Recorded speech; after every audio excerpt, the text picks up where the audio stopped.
Hello guys, welcome back to my channel and enjoy this fanfic part 1. Now let's start the fanfic. It was a peaceful day in Konoha village, the citizens going about their daily schedules, the Anbu keeping guard, and the academy students enjoying their break before they would return to the academy in a month to see which team they would be placed in. All in all, it was a rather normal day for Konoha. It was normal for all, except one citizen of Konoha. This citizen had gravity-defying hair, bright blue eyes, 3 strange whisker marks on each cheek, and answered to the name Naruto. Naruto currently found himself at a place he'd normally never be, the Konoha village library. The night before, he had found out that he was the holder of the legendary 9-tailed demon fox, Kyuubi. After waking up and eating a quick breakfast, he had rushed over to the library to find all the information he could about the demon. Unfortunately, there wasn't much information. Just the normal stuff taught at the academy. It was big, evil, and could level mountains. With a dejected sigh, Naruto began to leave the library. As he was leaving, he noticed a tall, imposing-looking man with 2 long scars on his face looking at a book. Naruto saw that he had a black Konoha forehead protector bandana on his head. Wow, he's strong, Naruto thought to himself. He could just feel the strength radiating off of this man. Soon the man had put the book back on the shelf and walked away.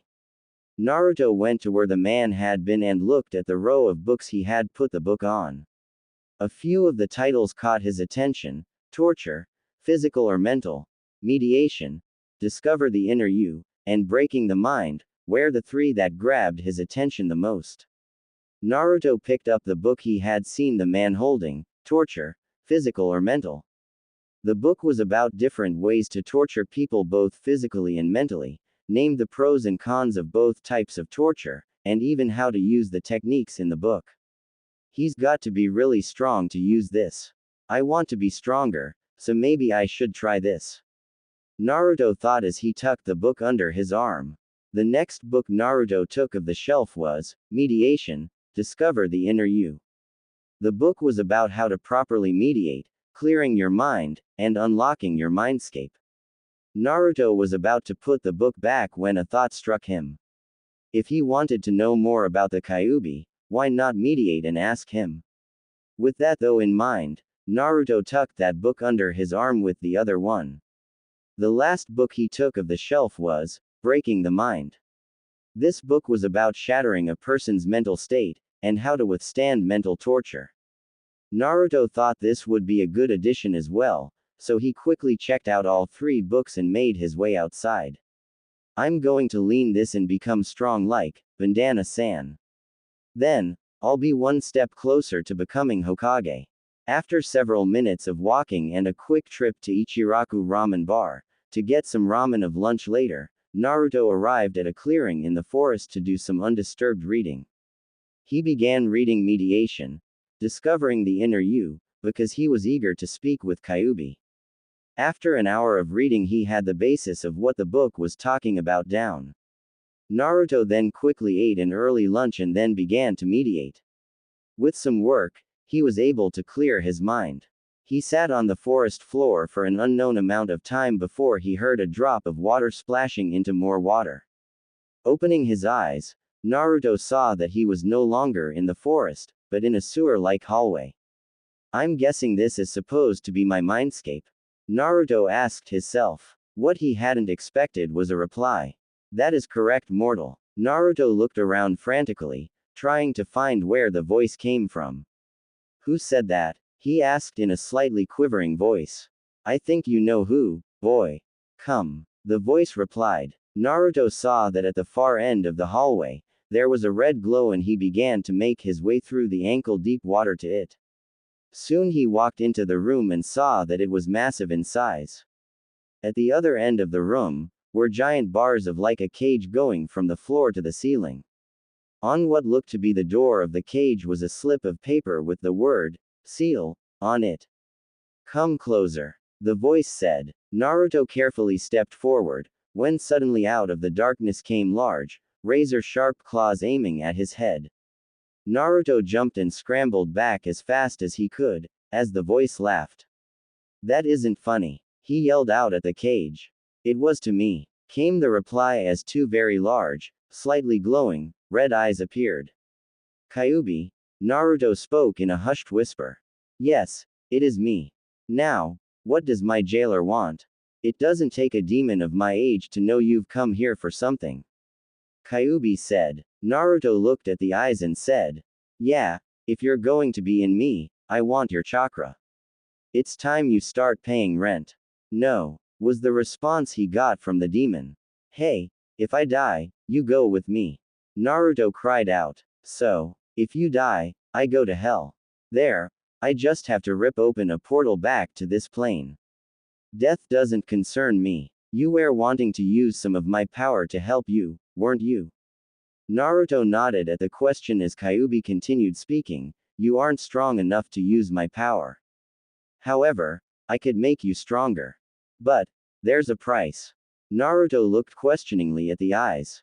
What's the price? He asked. As far as demons are concerned, you now represent me. With you being weak, it means I'm weak. With you being an idiot, I'm seen as being stupid. So, I'll help you get stronger if you stop being an idiot. Kyuubi told him. Naruto stared, wide-eyed. How am I, an idiot? He asked the demon. Well, the first and biggest reason for how you're an idiot, is the pursuit of that pink-haired menace. What's wrong with Sakura-chan? She's the greatest. Naruto cried out angrily at Kyuubi's eyes. Does this look great to you, mortal? On the side of the room, images began to flash. All of them, showing how Sakura treated Naruto. Sadly, none of them showed her as being the kind of girl Naruto had built her up to be in his mind. His fascination with her began to crumble with each passing image. Soon, even he had no choice but to admit the fox was right. As he looked back up into the demon's eyes, his pursuit of Sakura died. Although, a part of him hoped they could still one day be friends. You said that was first. What are the other reasons? Naruto asked, wanting to know more. The second reason is how you went about getting attention. That's not the kind you want. You want to get attention for being a strong ninja, so no more pranks. Or rather, not as many as before. Third, your clothes scream, here I am. Kill me, to the enemy. Ninjas aren't supposed to be seen. Since you have a hard time buying things in the village, use henge to buy what you need. Finally, you may not have noticed last night, but whatever your cage bunchins learn is transferred back to you when they expire. If you summon a group of them and have each of them read a different book, when they expire the knowledge of what each of them read is then transferred to you. Now, only knowledge is transferred. If you summon a group of them and have them each practice punching a log, when they expire it will feel like you did all of that. You will be able to punch more accurately, but your punches won't be any stronger. So you will have to build up your muscle yourself. Throughout Kyuubi's talking, Naruto could see the fox's point to each of them. Granted though, he did like orange. Now, I agreed to help you get stronger and I will, but you must do something for me. What would you have me do? Naruto asked, curious as to what the fox could want from him. That night I attacked all those years ago wasn't an accident. Someone was pulling my strings. No one uses me. I want you to find them and kill them. All I know is that it involves a man in an orange mask and another that smells like snakes. I'm sure there are more though. Naruto stared slightly wide-eyed at the fox's eyes. And how do I go about finding these men? He asked. I believe that they will find you. I've had a hunch that their plan all along was for me to be sealed in someone. So, sooner or later they'll come for you. Until then, you need to get stronger. I'm going to teach you a technique to help you. It is Kage Butai. This technique will make a perfect copy of any object until you dispel it. Use it on the books you have with your clones to learn faster. These are the hand seals for it. Kyuubi told him as up on the wall images for the hand seals appeared. Use what you have learned for No to become stronger. Kyuubi told him once he had memorized the hand seals. Just before forcing himself out of his mindscape, Naruto asked a growing question, why are you doing this? Simple. I don't want to be seen as weak and I want those who tried to use me to pay dearly for trying to use me. Was the reply he got from the fox as he left his mind. As Naruto opened his eyes, he could see that a bit of time had passed while he was in his mind. When he had entered it was just after 12 feet o'clock. But now, it looked to be around 3 by the sun. I guess I should get to work. Naruto thought to himself as he summoned 2 clones. To one clone, he gave torture, physical or mental. To read into the other clone, he gave breaking the mind to read. While he took mediation, discovering the inner you and began to practice making copies of it. Several hours later, as the sun was setting, Naruto had mastered the Kage Butai and was able to make 100 perfect copies of mediation, discovering the inner. He then dispelled the books followed by the clones. Naruto jerked slightly as the knowledge of what the clones learned was transferred to him. Wow, I'm going to need to get a lot more books to do that stuff effectively. He told himself as he headed to Ichiraku Ramen Bar for supper. The following day Naruto went out and bought a dictionary. Afterwards, he checked out several more books from the library. He got books on low-level jutsus, manners, how to do it yourself repairs, styling, torture, interrogation, chakra usage, and counterintelligence. He then brought all of the books he had with him to the field he had been at the day before. Naruto used Kage Butai and made 15 copies of each book. This gave him 180 books. Naruto then summoned 200 clones and had 180 of them start reading. He had 10 practice throwing, 5 practice kicking, and 5 practice punching. While the clones did as they were ordered, Naruto began to work on building his muscles. He then spent the entire day training until the sun was setting. The backlash of the knowledge he was absorbing from his clones caused him to lose his balance for a moment. He did this same routine all week long, with the addition of 40 clones to practice what he had learned. 20 of them would practice jutsus and the other 20 would practice torture and interrogation. Every day he improved by leaps and bounds, until finally it was time to take his first real step to becoming stronger. He used henge and bought himself some new clothes to make him look intimidating. Naruto went to his apartment and put his new clothes on. He then left and made his way to the Hokage's office. As he walked down the street, he saw that he was receiving the usual cold looks, but some were giving looks of interests. Everyone gave him a wide berth as he walked down the street. Sarutobi, the third Hokage of Konoha, was sitting at his desk going over paperwork and wishing that something would come along to give him a break from the paperwork. Hey old man, we need to talk. Came the voice of Naruto. Sarutobi thanked the gods for Naruto, he'd give him a few hours off from the paperwork. When Sarutobi looked up, he wasn't prepared for what he saw. Standing before him was Naruto in completely different clothing than from what he had last seen the boy wearing. Naruto had black combat boots, slightly baggy black pants, a black leather belt with a steel skull buckle, and a well-fitting black shirt. He also had a black trench coat that had silver buckles, a high collar that covered the lower half of his face, and at the base of the coat were orange flames.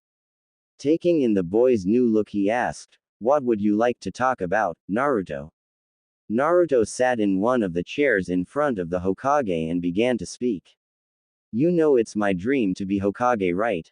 At this Sarutobi nodded. Well, I can't become Hokage if I don't become stronger. Not just physically or mentally, but being able to handle doing certain things.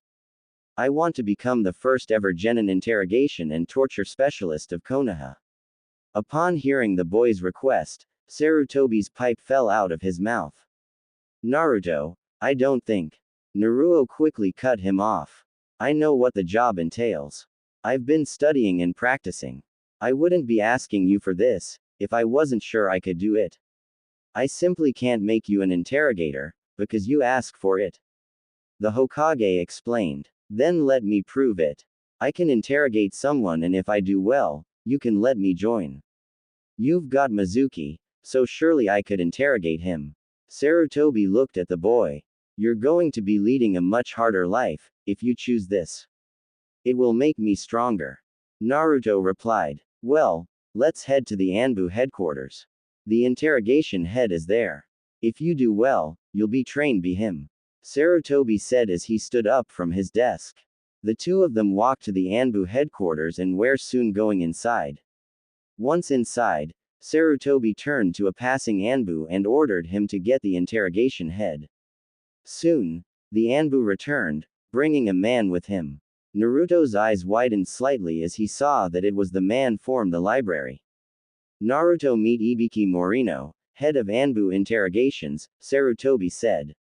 Naruto smiled and shook the man's hand. Hey, you're that guy from the library, Bandana-san. Naruto said. At this, everyone's sweat dropped. It seemed that Naruto hadn't thrown away his disrespect for authority. Sarutobi took Ibiki to the side and explained what was happening. Ibiki looked at the Hokage surprised. He then looked back at Naruto and then back at the Hokage. After a few more minutes of talking, the two men came back over. Ibiki looked at Naruto and spoke gruffly. Look, brat, I don't know what gave you idea that you could do this, but since the Hokage is asking, I'll go along with this. If you can get that piece of shit to crack, and it had better be a good show, I'll take you as my apprentice. However, if you fail, you'll any chance of ever getting into the Anbu. Also, the entire Anbu will be watching from a closed circuit. Do I make myself understood? Naruto nodded his head. Alright, then you can conduct the interrogation any way you see fit. You'll be doing it alone, but we'll be watching. You can do anything you need to do to get him to talk, except killing him. Ibiki explained. Naruto pulled a small stack of papers from his inner coat pocket and handed them to Ibiki. Please prepare the room as I have stated and bring the items I have requested. Also, may I have an hour to go over the case files? He asked. Ibiki didn't show it, but he was surprised at the boy's request. He looked through the papers and was impressed with what he saw. He looked back at Naruto for confirmation, who nodded. Ibiki arched his eyebrow, wondering just what the Greenhorn Genin was planning, as he walked off. Meanwhile, word had spread through the Anbu headquarters that a Genin was going to be evaluated by Ibiki to see if he could be an interrogation specialist. Soon bets were flying back and forth on whether or not the kid could do it. After 10 minutes, Ibiki came back and handed Naruto Mizuki's case files. We're putting the room together as you asked. You better put on one hell of a show, brat. I'm wasting a lot of manpower on this. The questions we want answered are inside the folder. Get him to answer 4 of them or the last question and you're in. Don't worry, Bandana-san, you'll get a great show. You should get some popcorn and a soda for it. Now, if you don't mind, I'll need to get well versed with the details of the case. Naruto said confidently. The Anbu nearby just stared. Think he'll do it? One of them, with a bear mask, asked. No way, the kid's dreaming. His hawk-masked partner replied. Care to make a bet then? The bear Anbu asked. Okay. 10,000 Ryu says he fails. The hawk Anub replied. With that, the bets were on. Each one, having more money and being crazier than the last one. Sarutobi frowned at the open gambling, but even he placed a bet on Naruto. After 45 minutes, 30 minutes of reading the file with 10 clones and 15 minutes of sorting 5.5 hours worth of reading, Naruto got up and said to Ibiki, I'm ready. The man nodded his head, escorted him to the chamber. Naruto saw that over 75 Anbu were watching from the closed circuit. I'll need 10 minutes to set everything up. Bring him in after that, Naruto said, as he was buzzed into the room. Once he was in the room, Naruto summoned his clones and went about fixing the room up. Giving it some last-minute touches. If they wanted a show, he was going to give them one and make them shit themselves. After a few moments, Naruto called over the intercom, you can bring him in now. Also, I would like to have an Anbu in here to start off the show. Ibiki signaled for 2 Anbu to get Mizuki, while a purple-haired, female, Neko-masked Anbu went inside the room. Once inside, She saw that the usual interrogation room had been turned into a cross between a surgery room and a torture room. The wear chains hanging from the ceiling, different body parts preserved in jars around the room, including one, with an almost beating heart.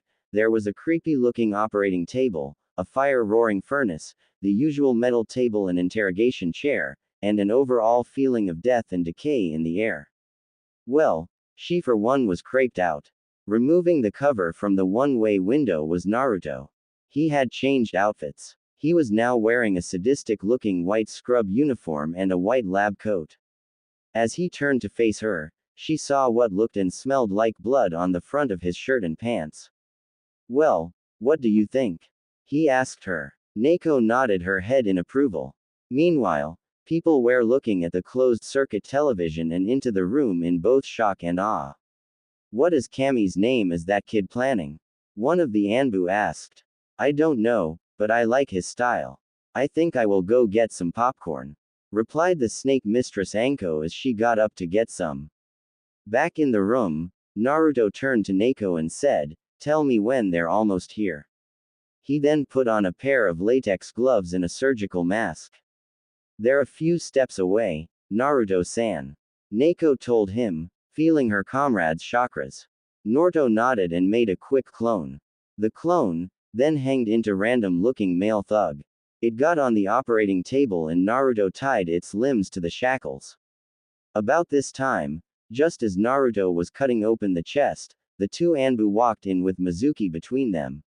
No, no, please God no, the clone yelled out, seeming to die, as Naruto peeled away the skin. He then took an instrument off of the table next to him and spread the ribs open. All of this was seen by the Anbu in the next room. Damn, that is Ed up. One of the Anbu spoke up at what was happening. Back in the room, Naruto had removed the heart and put it in an iced medical cooler. Making sure everyone saw it, but not his face. He then undid the shackles and picked up the body, carrying it to the furnace. Naruto lowered the furnace wall and threw the body in. He quickly shut the wall, so no one would see the clone dispel. He removed the bloody gloves and mask. He grabbed the cooler and wrote, urgent, on the outside with a black marker. Finally, he turned around to face them for the first time. The three Anbu felt a slight shiver go down their spines, as Mizuki nearly outright pissed himself. Naruto was staring at them with cold, hard eyes. His gaze was so intense, he could have frozen water. Naruto walked over to Neko and handed her the collar with the heart. See that he gets this. It will give him something to remember his brother by. Naruto spoke in a cold-hearted voice. Naruto then turned to Mizuki and the guards. Ah, I see that my 10 o'clock is here.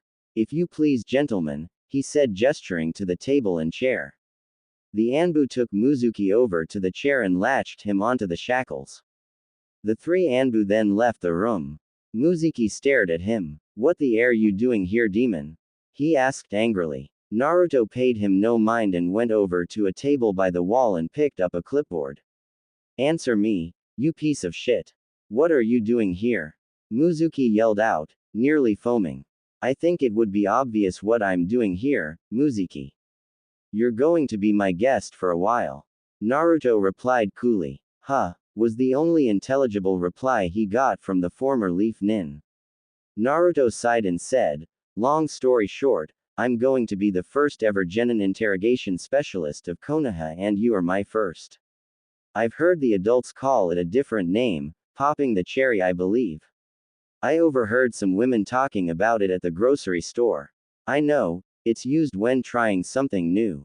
They also said, the first time isn't good. So, we'll have to practice a lot. Won't we? Inside the closed-circuit room, the Anbu, Ibiki, and the Hokage watched in stunned silence. Suddenly, the Anbu began to laugh. Man, that is some ed up shit. One of them cried out between laughs. Damn, that is funny. Another one added. This brat is going to be fun to play with. Anko added. Ibiki had a sadistic grin himself, at the kid's style. Sarutobi looked appalled, but had to admit it was effective. Back in the room, Mizuki stared wide-eyed at Naruto. taking in what the brat had told him. Muzuki scoffed in disbelief. They wouldn't let a failure like you do such things. And, what the hell is up with that outfit? He asked. Oh, you mean this? Well, before I wanted to be Hokage, I wanted to be a doctor. I find the human body so interesting. Sadly, sometimes the body will start to break down and at that point you need to remove it.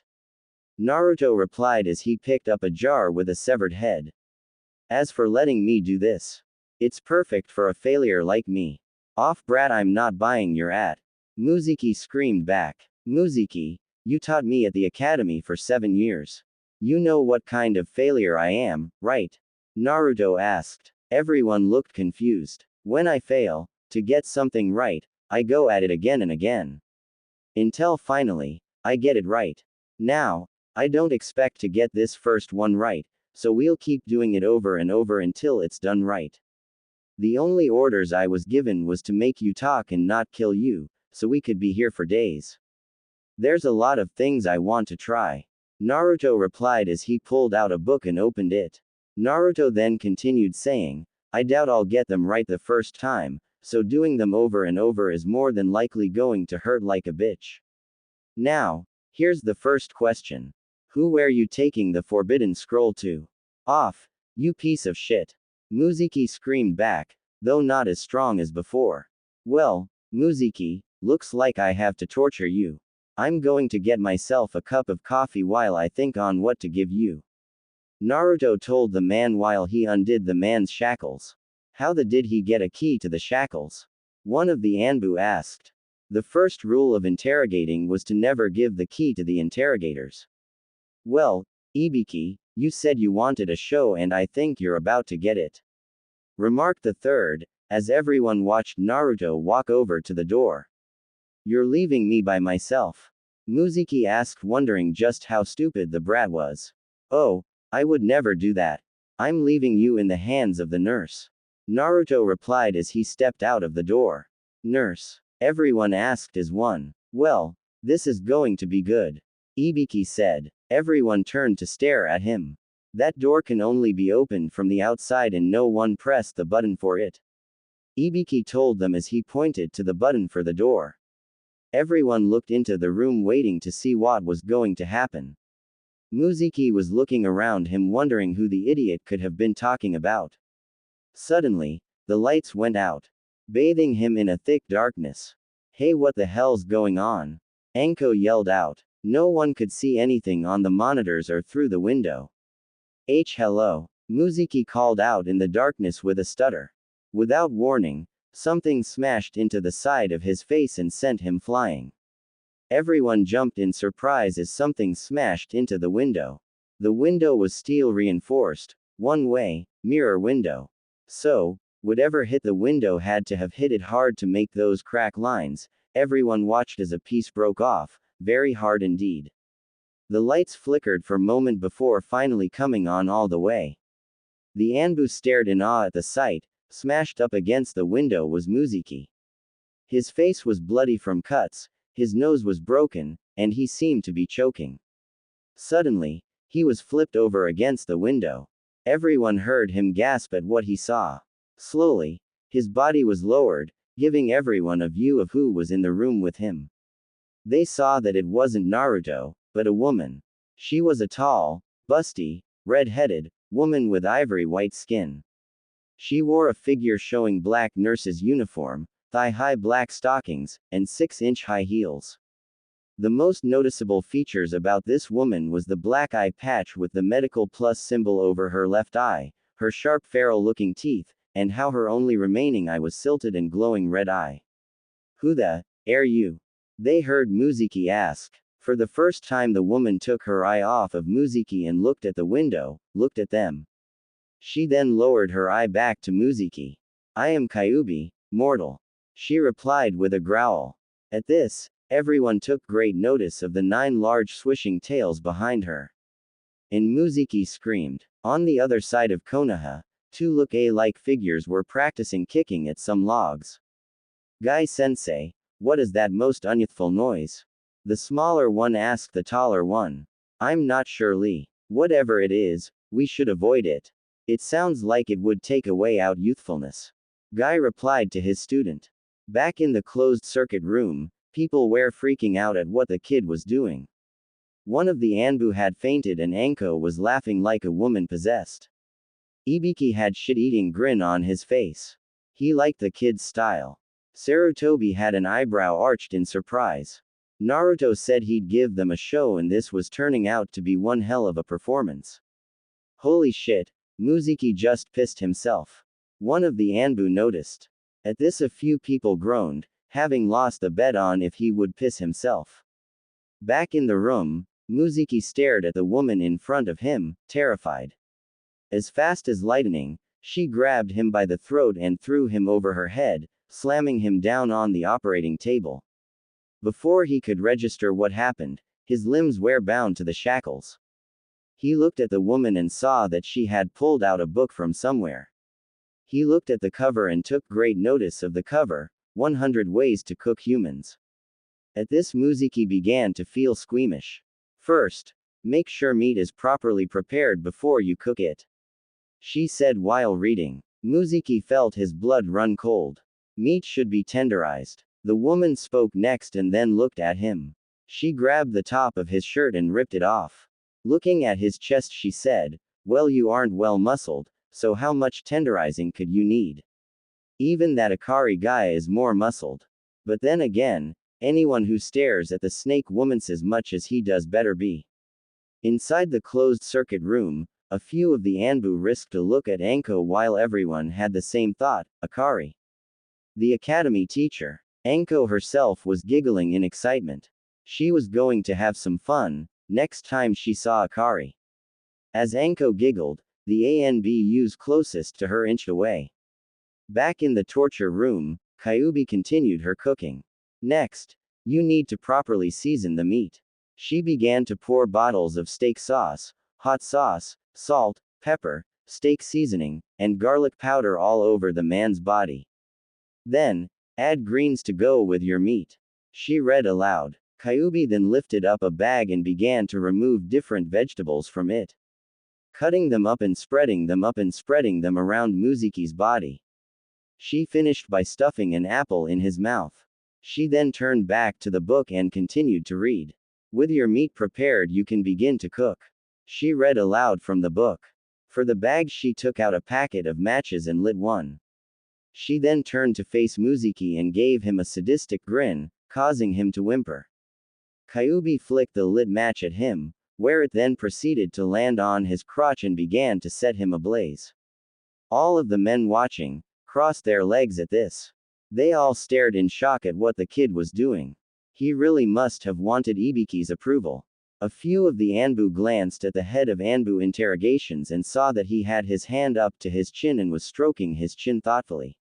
Ibiki himself was impressed. The brat had style, was taking torture to a whole new level, and was being funny about it. If he could get that sack of shit to confess who he was stealing the scroll for, the boy was in. Anko was busy planning on how to get Akari out on a date. Luckily, she always did her best thinking when someone was screaming. She'd have to thank the kid later. Back in the room, Kyubi saw that the weakling was screaming something over and over again. She lifted up a bucket of salt water and poured it over his burning crotch. Once the fire was out, she yanked the apple out of his mouth and leaned closer. Yes, she asked him. All talk. I was stealing it for Orochimaru-sama. Muziki sobbed out in pain. With a poof, the woman disappeared and in her place was Naruto. Now was that so hard, Muziki? He asked the burned man. Naruto leaned in close and grabbed Muziki by his hair, forcing the man to look at him. Now, if I found out you're lying to me, I'll send you to the real Kyubi and you do not want to meet her. He said in a cold voice.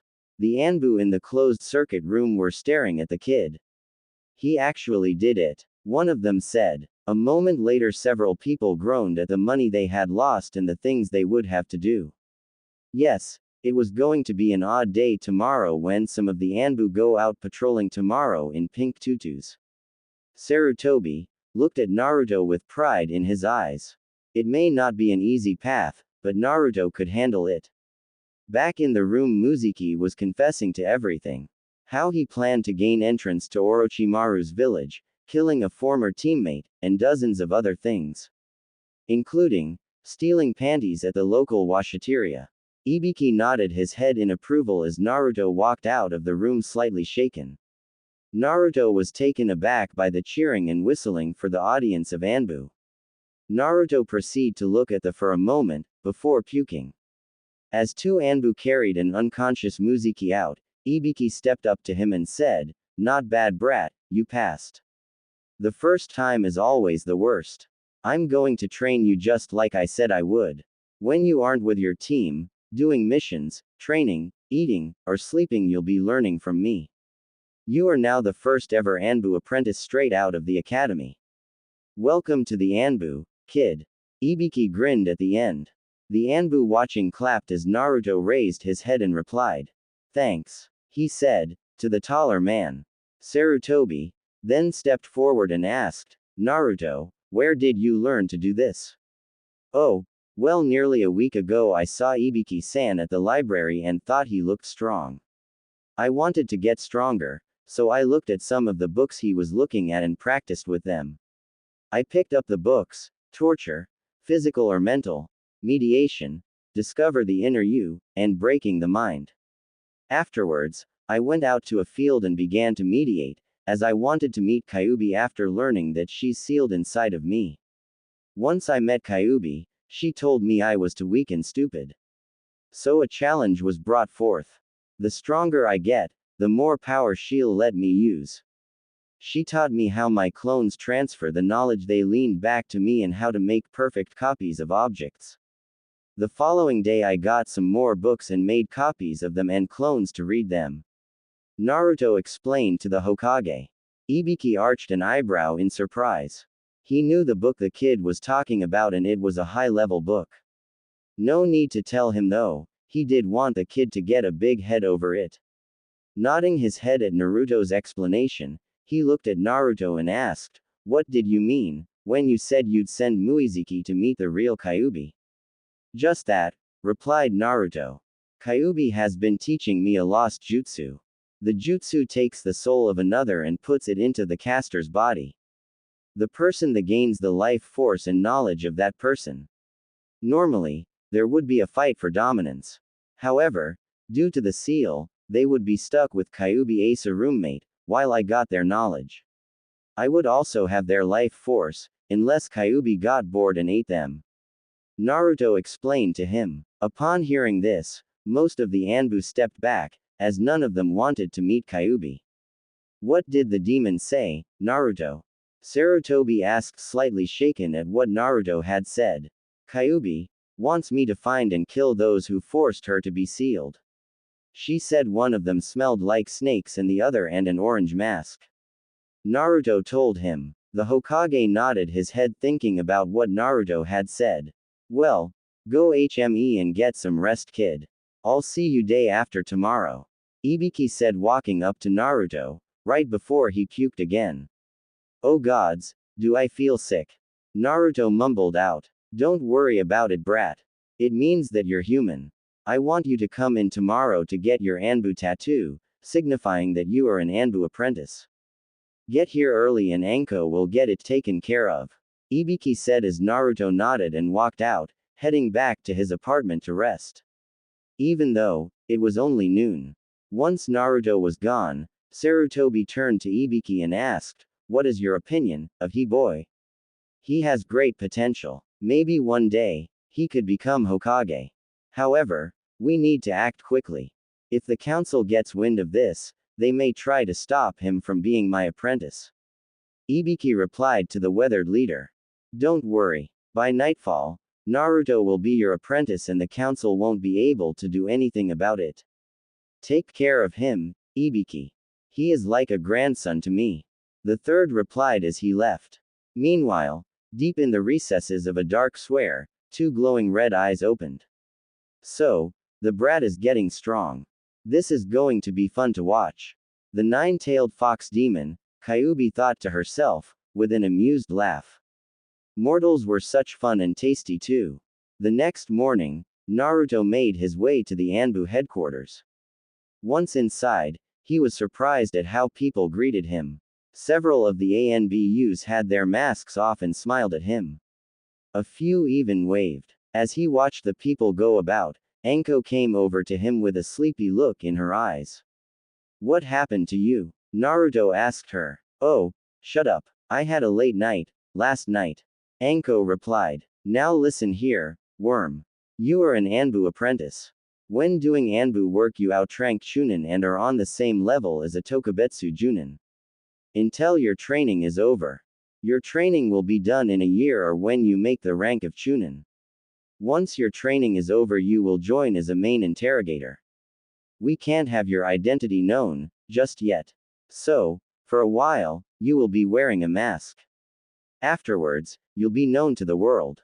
You'll have a room here at HQ for whenever you need it. After 6 months, you'll be allowed access to the Anbu library. You now have access to the training grounds. Understand?" She looked to see him nod. "Why are they all staring at me?" Naruto asked, commenting on all of the stares he was getting.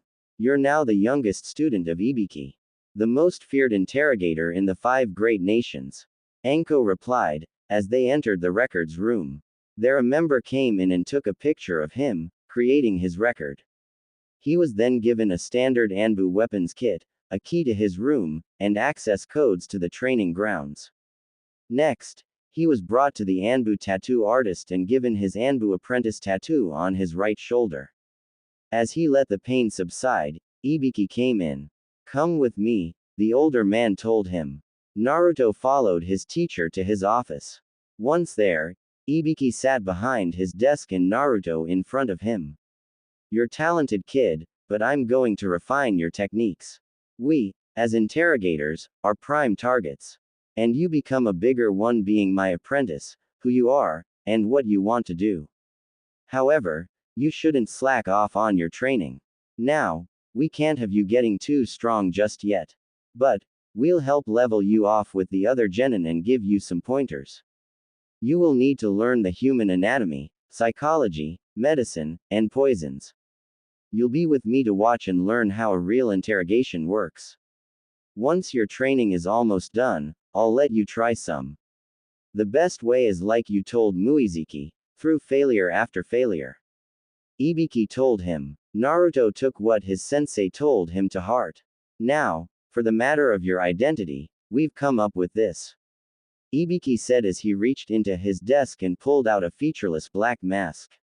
The only noticeable mark on the mask was an orange-colored rip going from the top left of the mask, between where the eyes would be, and ending at the right cheek. "You are to wear this when you are here. When you put this on you are no longer Naruto Uzumaki, but the doctor," Ibiki told him, as he tossed the mask to him. Naruto stared at the mask in his hands. He had to admit, he liked the orange rip. "The mask will automatically stay on your face," Ibiki told him when he saw Naruto was looking to see how to put the mask on. "Now don't let all of this get to you, because you're training with Anko this morning," Ibiki told his student with a pleasant grin. Naruto stared at his sensei for a moment before he fainted. The weeks later. Over the last 3 weeks Naruto improved in leaps and bounds. Thanks to the training from Ibiki, Anko, Inoichi Yamanaka and Tips form other Anbu members, Naruto had a better understanding of what he had missed in the academy, even history. Although, he still didn't like it. Soon enough the 3 weeks were over and it was time to go to the academy and find out which genin team he would be on. Well, here goes nothing, Naruto thought to himself as he stepped out of his apartment and headed towards the academy. Very soon, things were going to change. It was noisy in the old academy classroom as Naruto walked in. For 2 years he had been attending classes in this room and during that time nothing really changed. The paint on the walls was boring, no one really listened in history, and all the girls swooned over Sasuke. Not wanting to draw unwanted attention to himself, just yet, Naruto grabbed a seat in the back. Just as he was getting comfortable, the ground began to shake. Well, At least I know who is coming. Naruto thought, as the door busted wide open by two girls trying to get into the classroom before the other. One girl had long pink hair, was wearing a red outfit, and was named Sakura Haruno.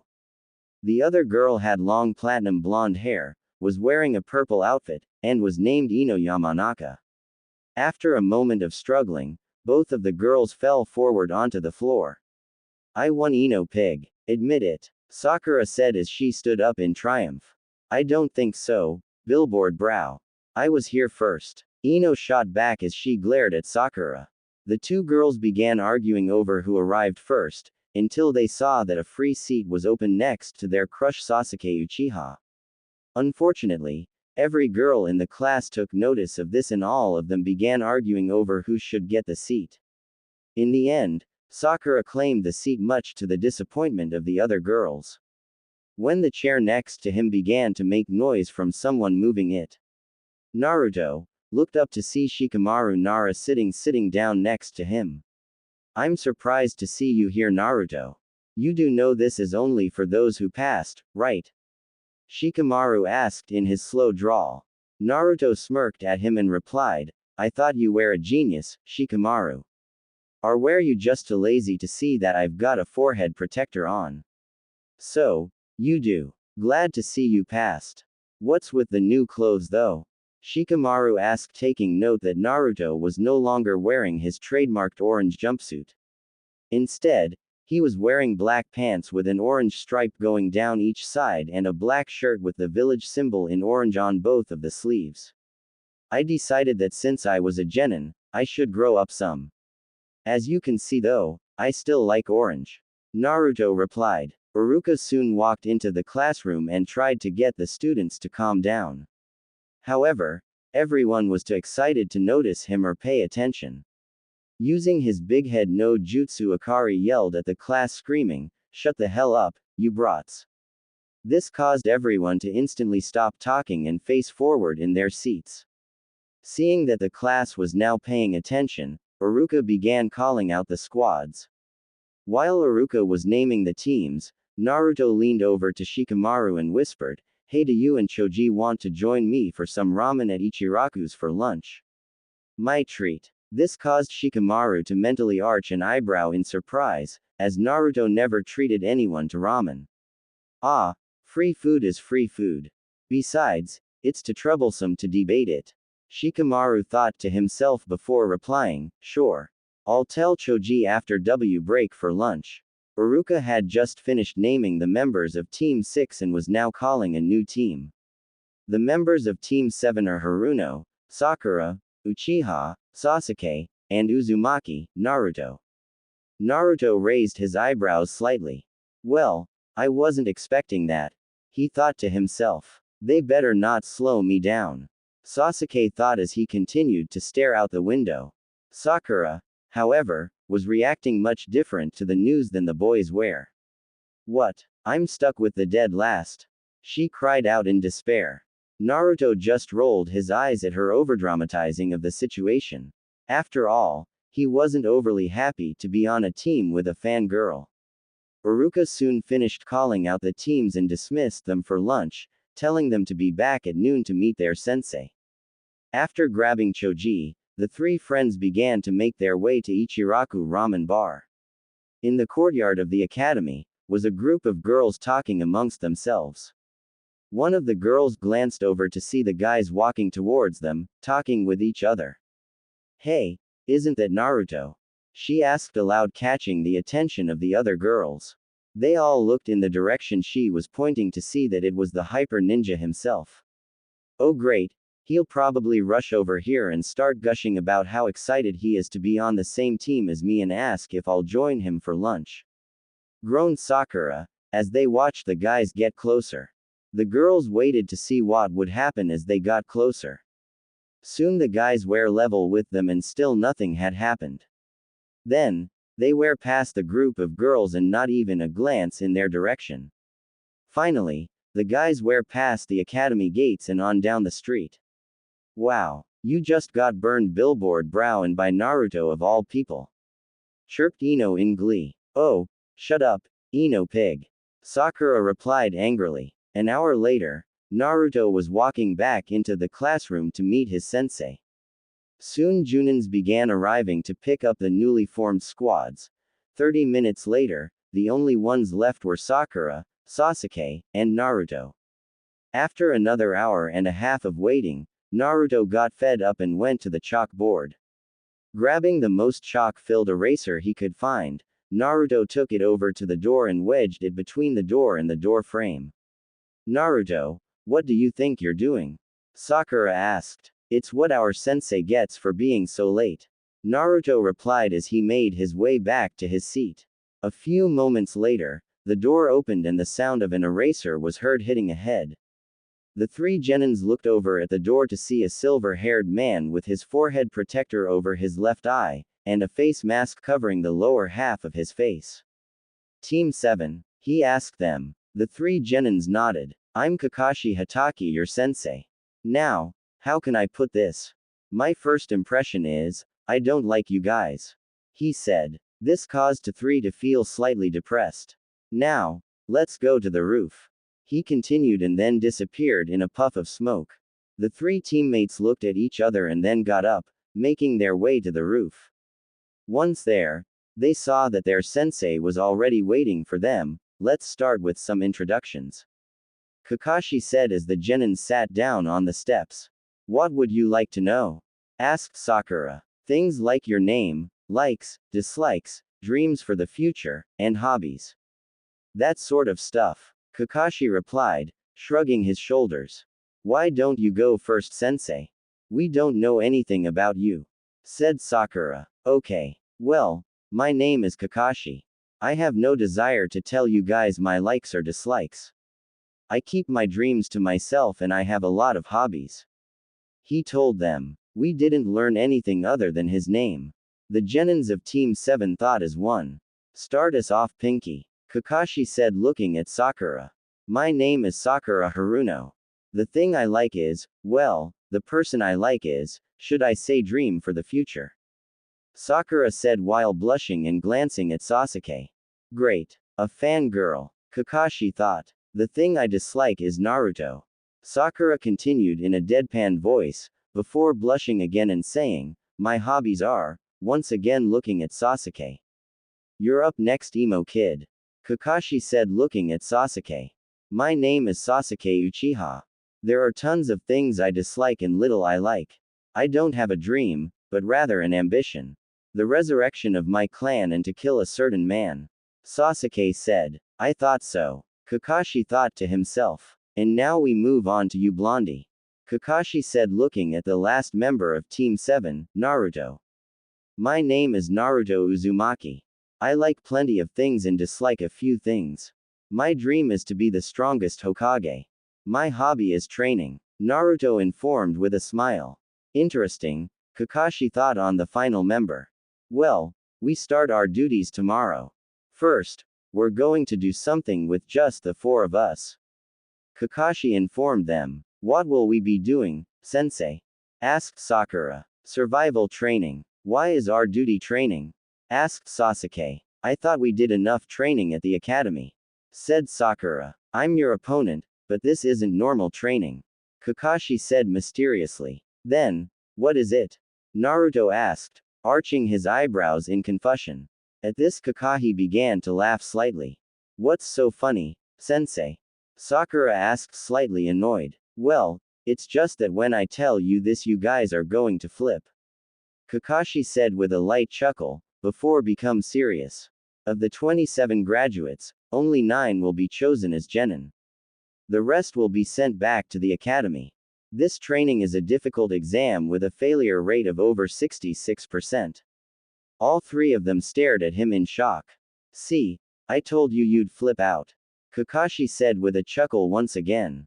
Then what was the point of graduating? Asked Naruto. Oh, that's to see who has the chance of being chosen to be a genin.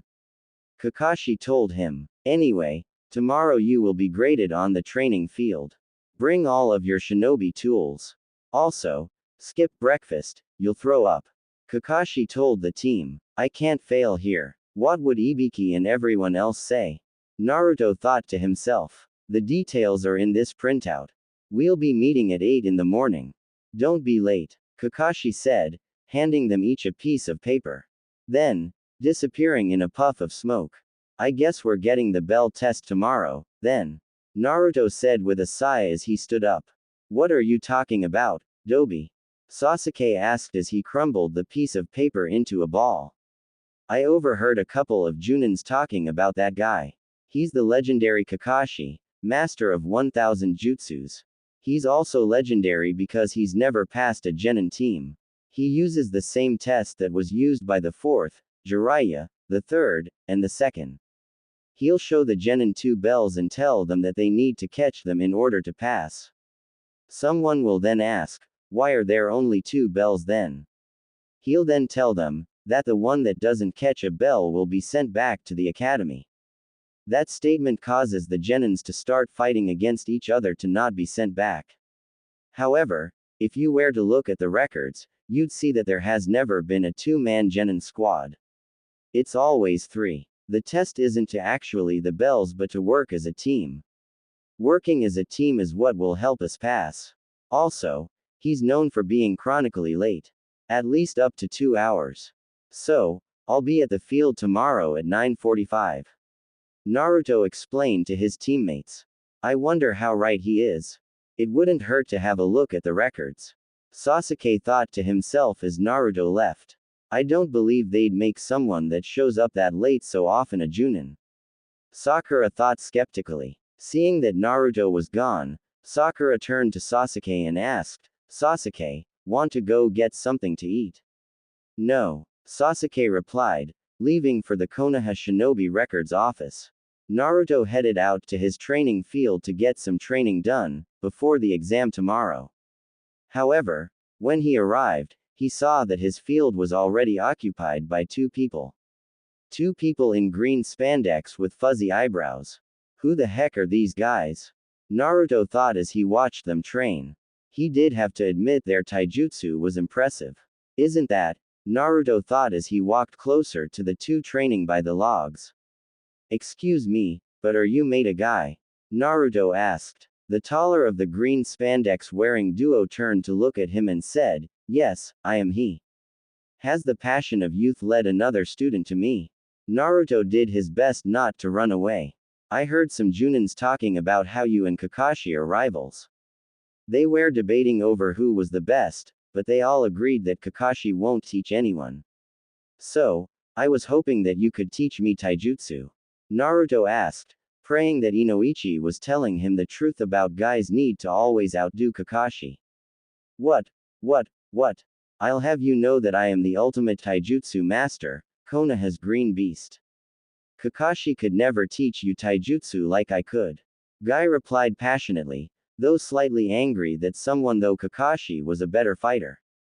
Obviously, he'd need to find his eternal rival and challenge him. So, does this mean you'll train me? Naruto asked hopefully. Of course. You shall join me and my apprentice Lee in our training every morning.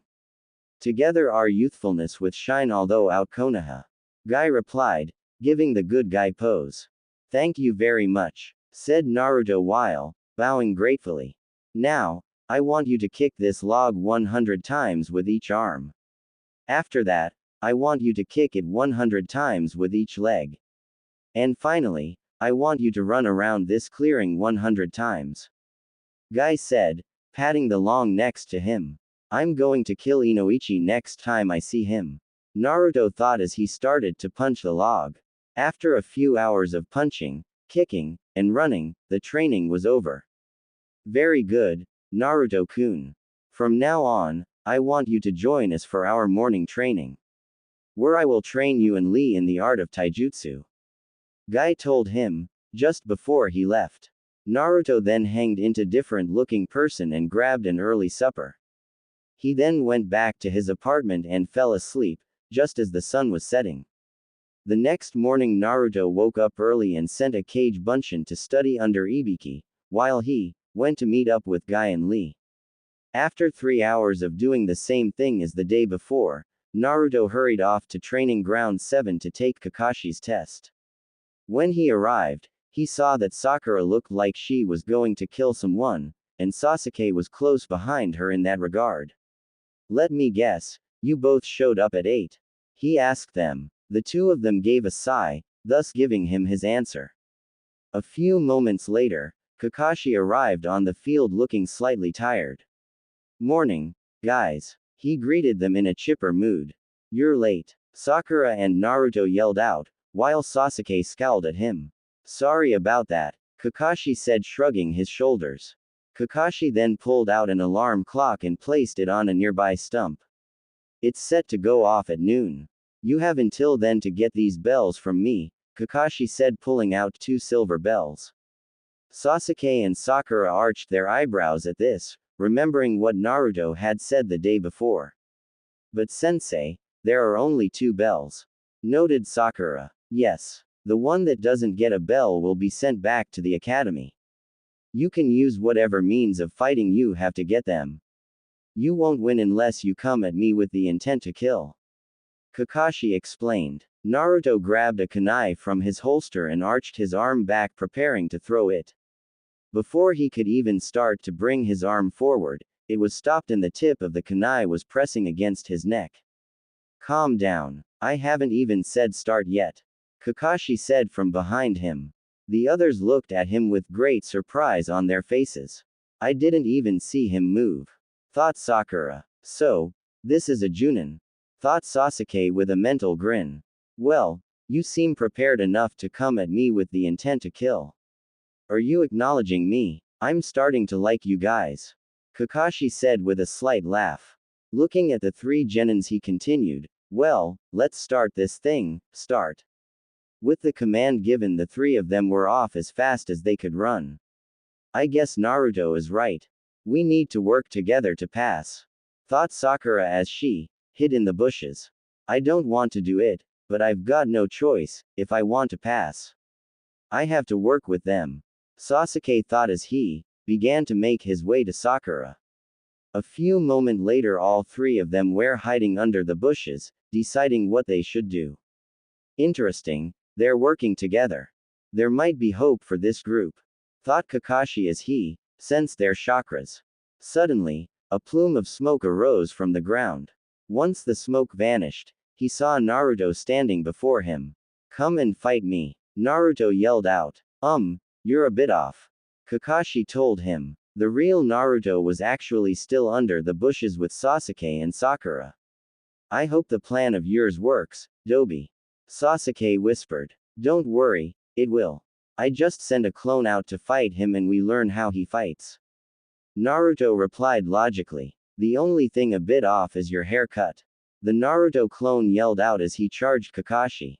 Fighting lesson, taijutsu. I'll teach you about it, Kakashi said as he reached into his weapons pouch, causing the clone to stop and the genins to tense. Why is he going for a weapon then? Questioned Sakura to herself. The 3 genins looked on to see that Kakashi had pulled out a book. The genin's sweat dropped and the clone looked surprised. What's wrong? Go ahead and attack me, Kakashi said to the clone. But, why do you have a book? The Naruto clone asked in confusion.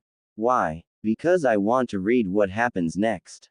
Don't worry about it. It won't make any difference with you guys, Kakashi replied as he began to read, not even bothering to look at the clone. This pissed the clone off and with a battle cry the clone charged once again. He got close enough, he threw out his fist, only to have it blocked by Kakashi's hand. The clone then aimed a kick to his head. Kakashi ducked down, not even missing a beat. The clone shot himself forward trying to hit him, but Kakashi had disappeared. A shinobi isn't supposed to get caught from behind, idiot, came the voice of Kakashi from behind him. Sakura took notice of the seal and leaned over to Naruto and whispered, Naruto, he's about to use a ninjutsu.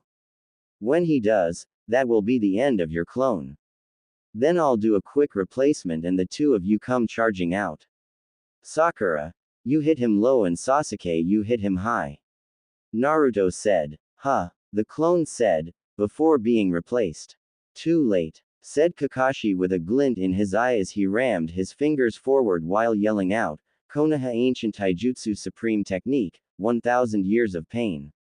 He then poked Naruto in the and sent him flying. That wasn't a technique. Just a really powerful poke. Sakura thought to herself, wondering just how crazy was their sensei.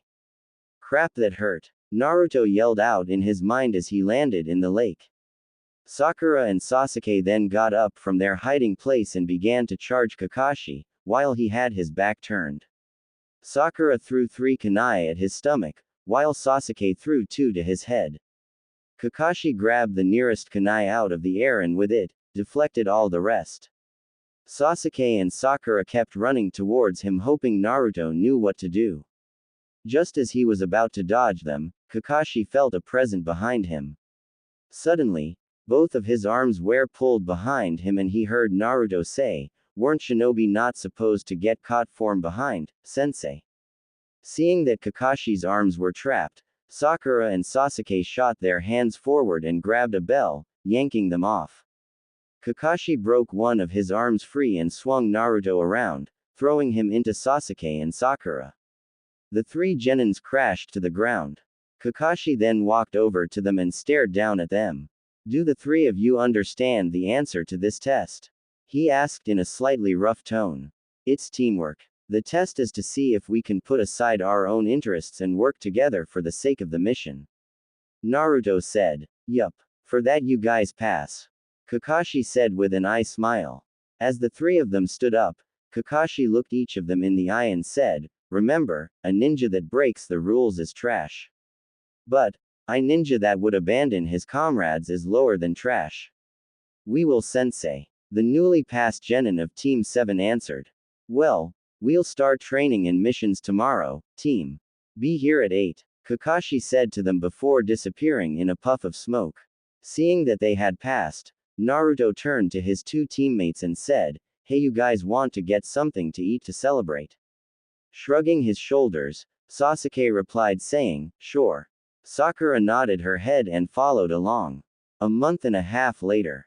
Over the next month and a half, Naruto trained and did missions constantly. Thanks to Naruto's clones, the members of Team 7 were able to do double the amount of missions of a regular genin team, thus giving them a high ranking for completed missions and more money. His training with Guy had been going along nicely, as well. Seeing that his strength was improving, Guy had started to teach him fox-style taijutsu. However, after a few spars with Lee, Naruto saw that he had a long way to go. The 2 apprentices of Guy had developed a strong bond of friendship together. His training with Ibiki had improved as well. Naruto was now learning how to mix poisons together and was rumored to be hard among the Anbu. The genins of Team 7 had also gotten closer. They had started a tradition of have ramen together every Friday night. Currently, the 3 genins were in the forest on another mission. "I'm in range of the target," Sasuke said into the calm. "Me too. So am I," came the voices of Sakura and Naruto. "Okay, proceed," Kakashi ordered the genins. The 3 of them sprang out from behind the trees and dived at the target. "I got him," Naruto cried out as he grabbed a hold of a tail, only to be met with claws to the face. "Oh, Kami, that hurts like hell," Naruto thought as the cat tried to claw Naruto's eyes out. "Are you sure it's the right target? There should be a red ribbon on the lead ear," Kakashi asked. Sasuke looked at the cat that was trying to kill his teammate and replied back into the calm, "Yes, we're sure." "Then mission complete. Let's return," Kakashi told him, ordering them back. "Oh, you found my precious Tora. I don't know what I would do without him," cried the fire daimyo's wife, as she squeezed the cat close to her. Much to the cat's great discomfort, the members of Team 7 looked on in sympathy. Well, all but one member did. "Yes, squeeze harder, harder," Naruto thought to himself, giving an insane laugh inside. Though no one could see it, Kyuubi's sweat dropped, wondering just how much of her influenced her jailer. "Team 7, your next mission is babysitting an elder's grandson, shopping in the neighboring village, and helping with the potato harvest," said the Hokage at the mission counter. "Old man, can't you find us a better mission?" asked Naruto in a slightly whiny voice. Kami, I hope so. Thought Sasuke as he looked on. Geez, how annoying, thought Sakura with a tick on her forehead. I had a feeling this was coming. Though Kakashi as he looked up from his book. You idiot. You're just a rookie. Everyone starts with the simple duties and works their way up. Uruka yelled at him. We've been doing the simple duties. We can now request a higher mission. Naruto shot back. Naruto, what are you talking about? Asked Sakura with a raised eyebrow, wondering what her teammate was talking about. According to the guidelines, a Genin team may not receive a mission ranking higher than D, until said team has completed 35 D-ranked missions. Naruto told her. He then turned to face the Hokage. How many missions does our file say we've completed? Picking up Team 7's file, the Hokage saw that they had indeed completed enough missions to request a C-rank mission. According to the stats in the file, Team 7 has completed 105 D-ranked missions. The Hokage told the team. Naruto looked at his teammates. Well, are you guys in? He asked them. Sure, replied Sasuke, eager for a harder mission. Alright, let's do it. Sakura told him. The three Genins looked at their sensei. You're either with us or against us, sensei. Stated Naruto. With a sigh, Kakashi put away his book and said, I guess I'm up for it. Taking a puff from his pipe and then looking at the members of Team 7, the Hokage said, if you want it so much, I'll give you a C-rank mission. It's bodyguard escort duty for a certain individual. Oh, who is it? Asked Naruto, starting to get excited. Relax, I'm about to introduce him. Sarutobi said. The third then turned to a door off to the side and call out, hey, will you come here? What's this? They're all a bunch of super brats. Especially, the midget with the super stupid looking face. Are they really? Ninja. Came the voice of a scruff older man from the door. Who's the midget with the stupid face? Asked Naruto, only to have Sakura and Sasuke step closer, making it painfully obvious that he was the shortest member on the team. Seeing this, Naruto simmered in anger. He then turned to Kakashi and asked, can I kill him? Naruto, you can't kill the person that we've been hired to protect. Answered Kakashi. Yeah, but what about after? Naruto countered. Sure. Knock yourself out. Looking at the runt wanting to kill him, the man said, I'm the super expert bridge builder, Tazuna. I expect you to provide me with super protection until I get back to my own country and complete the bridge. Kakashi turned to his genins and said, start packing.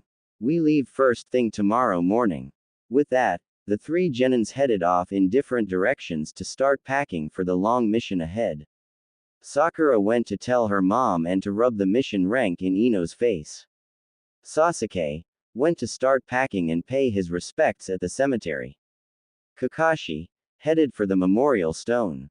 Naruto went to inform Ibiki, Guy, Lee, and Tuki that he would be leaving for a long-term mission. Ibiki told him to keep reviewing what he had taught him. Guy said that once he returned, the flames of youth would guide him to the perfect weapon to go with his style. Lee told Naruto to keep getting stronger and that he looked forward to their next spar. Tuki cried upon hearing that his best customer would be gone. The next morning, Naruto, Sasuke, and Sakura stood at the north gate waiting for Kakashi and the client to arrive. The three looked down the street to see that Kakashi was walking towards them with Tazuna. Seeing the shocked faces of his students, Kakashi asked, is there something wrong? You're on time, mumbled out Sakura. Crap. Kakashi thought to himself before saying, yes, I wanted to test you. I can't have you getting used to things. Turning to face the Junin, Tazuna asked, am I really safe with these brats? Well, I am a Junin, so no need to worry, sir. Having heard enough from their client, Naruto spoke in a hard voice saying, hey old man, don't mess with shinobi. We're incredible. One day, I'll take the elite title of Hokage. My name is Uzumaki, Naruto. Remember that name. Hokage is this village's #1 ninja, right? I doubt someone like you could do it, said Tazuna before taking a sip from his bottle. Hey, I'm prepared to do anything to become Hokage. Once I do, you will acknowledge me. Naruto yelled at the older man. Looking the blonde idiot in the eye, Tazuna said, "No, I won't, brat. Even if you become Hokage, you still won't be able to force me or anyone else that doesn't want to acknowledge you." Though he didn't say anything, what the old drunk said had deeply affected Naruto. After a few hours of walking, Sakura decided to ask a question. Tazuna-san, you're from the Wave Country, right? What about it? Asked the old bridge builder. Sakura turned her head to her sensei and said, Kakashi-sensei, do they have ninjas in that country? No, not in the Wave Country. But, in other countries the culture and customs may be different, but hidden villages exist, and so do ninjas. Kakashi explained to his student. As they walked, Kakashi explained to his students the different countries and the leaders that governed over the ninjas there. Mostly, talking about the 5 great nations. While their sensei talked, Naruto took in the sights. Having never been outside the village before, he was hoping to see stuff he'd never get to see in the village. Unfortunately, it was still all the same boring stuff. Same sky, same trees, same dusty road, and same puddle of water in the road. Naruto walked past the puddle, muttered to himself about how nothing looked different. A moment later he looked back up into the sky and realized something. Oh, shit, thought Naruto, as he realized that there had been no rain. Therefore, there should have been no puddle in the road. At that moment, he had the sound of a chain wrapping around Kakashi. One down. The attackers said ominously before yanking on the shuriken chain and ripping Kakashi's body to pieces. Sensei. Naruto yelled out with Sakura and Sasuke, before hearing, 2 down. Realizing that he was caught, Naruto did a quick substitution jutsu. As they ripped apart the log that Naruto had used, Sasuke leapt into the air and threw a shuriken at the chain. The shuriken hit the chain and was embedded into a tree, surprising the attackers. Before they could yank their chain free, Sasuke threw a kunai into the hole of the shuriken, making it stay connected to the tree. Sasuke then landed on their gauntlet-covered arms and rammed his feet into their faces. Recovering from the strikes to their faces, the attacking ninjas released the chain from their gauntlets and one rushed towards Sakura and Tazuna, while the other ran for Naruto. Reaching for his kunai, Naruto saw that his attacker was about to slash at him. Raising his free hand, Naruto was going to try and grab the gauntlet. However, he miscalculated and was scratched by the sharp claws of his attacker's gauntlet. The other one was almost within striking distance of Tazuna and Sakura, when suddenly he was clotheslined in the neck by an alive Kakashi. Sensei is alive, thought Sakura, glad that her teacher wasn't dead. What a show-off, thought Sasuke, peeved that he didn't get to fight anymore. Phew, we're safe, thought Tazuna with great relief. Kakashi-sensei used Kawarimi, thought Naruto as he holstered his kunai, seeing as how his attacker had also been taken out by Kakashi. Kakashi looked at his students. Good work, you guys. Naruto, their claws are soaked in poison. We have to remove it quickly. We need to open the wound and release the poisoned blood from your body. Don't move much or else the poison will spread, Kakashi said. Naruto looked down at his bloodied hand in grimace. Ibiki would not like this. Tazuna-san, I need to talk with you, said Kakashi as he looked over at their client. A quick moment later, the attackers were tied up against a nearby tree. These look like hidden mist shunins.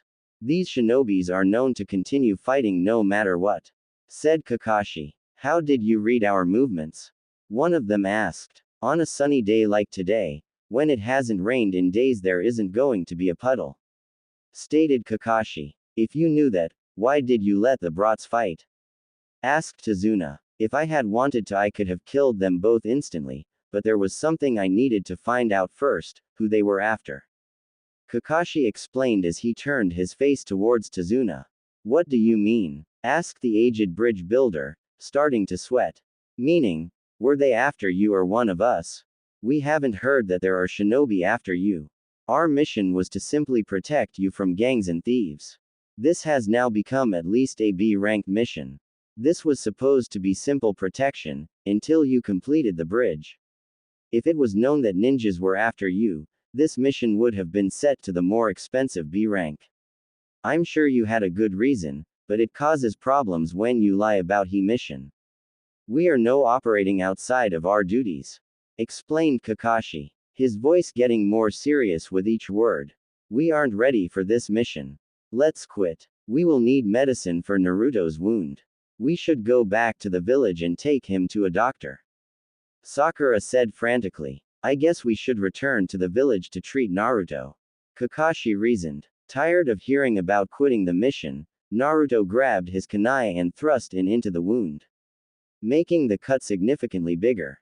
Naruto, what are you doing? Screamed Sakura, wondering if her blonde teammate had gone off the deep end or if he was a masochist. I'm not going to need saving ever again. I refuse to be afraid and run. I won't lose to anyone. I swear it by the pain in my left hand.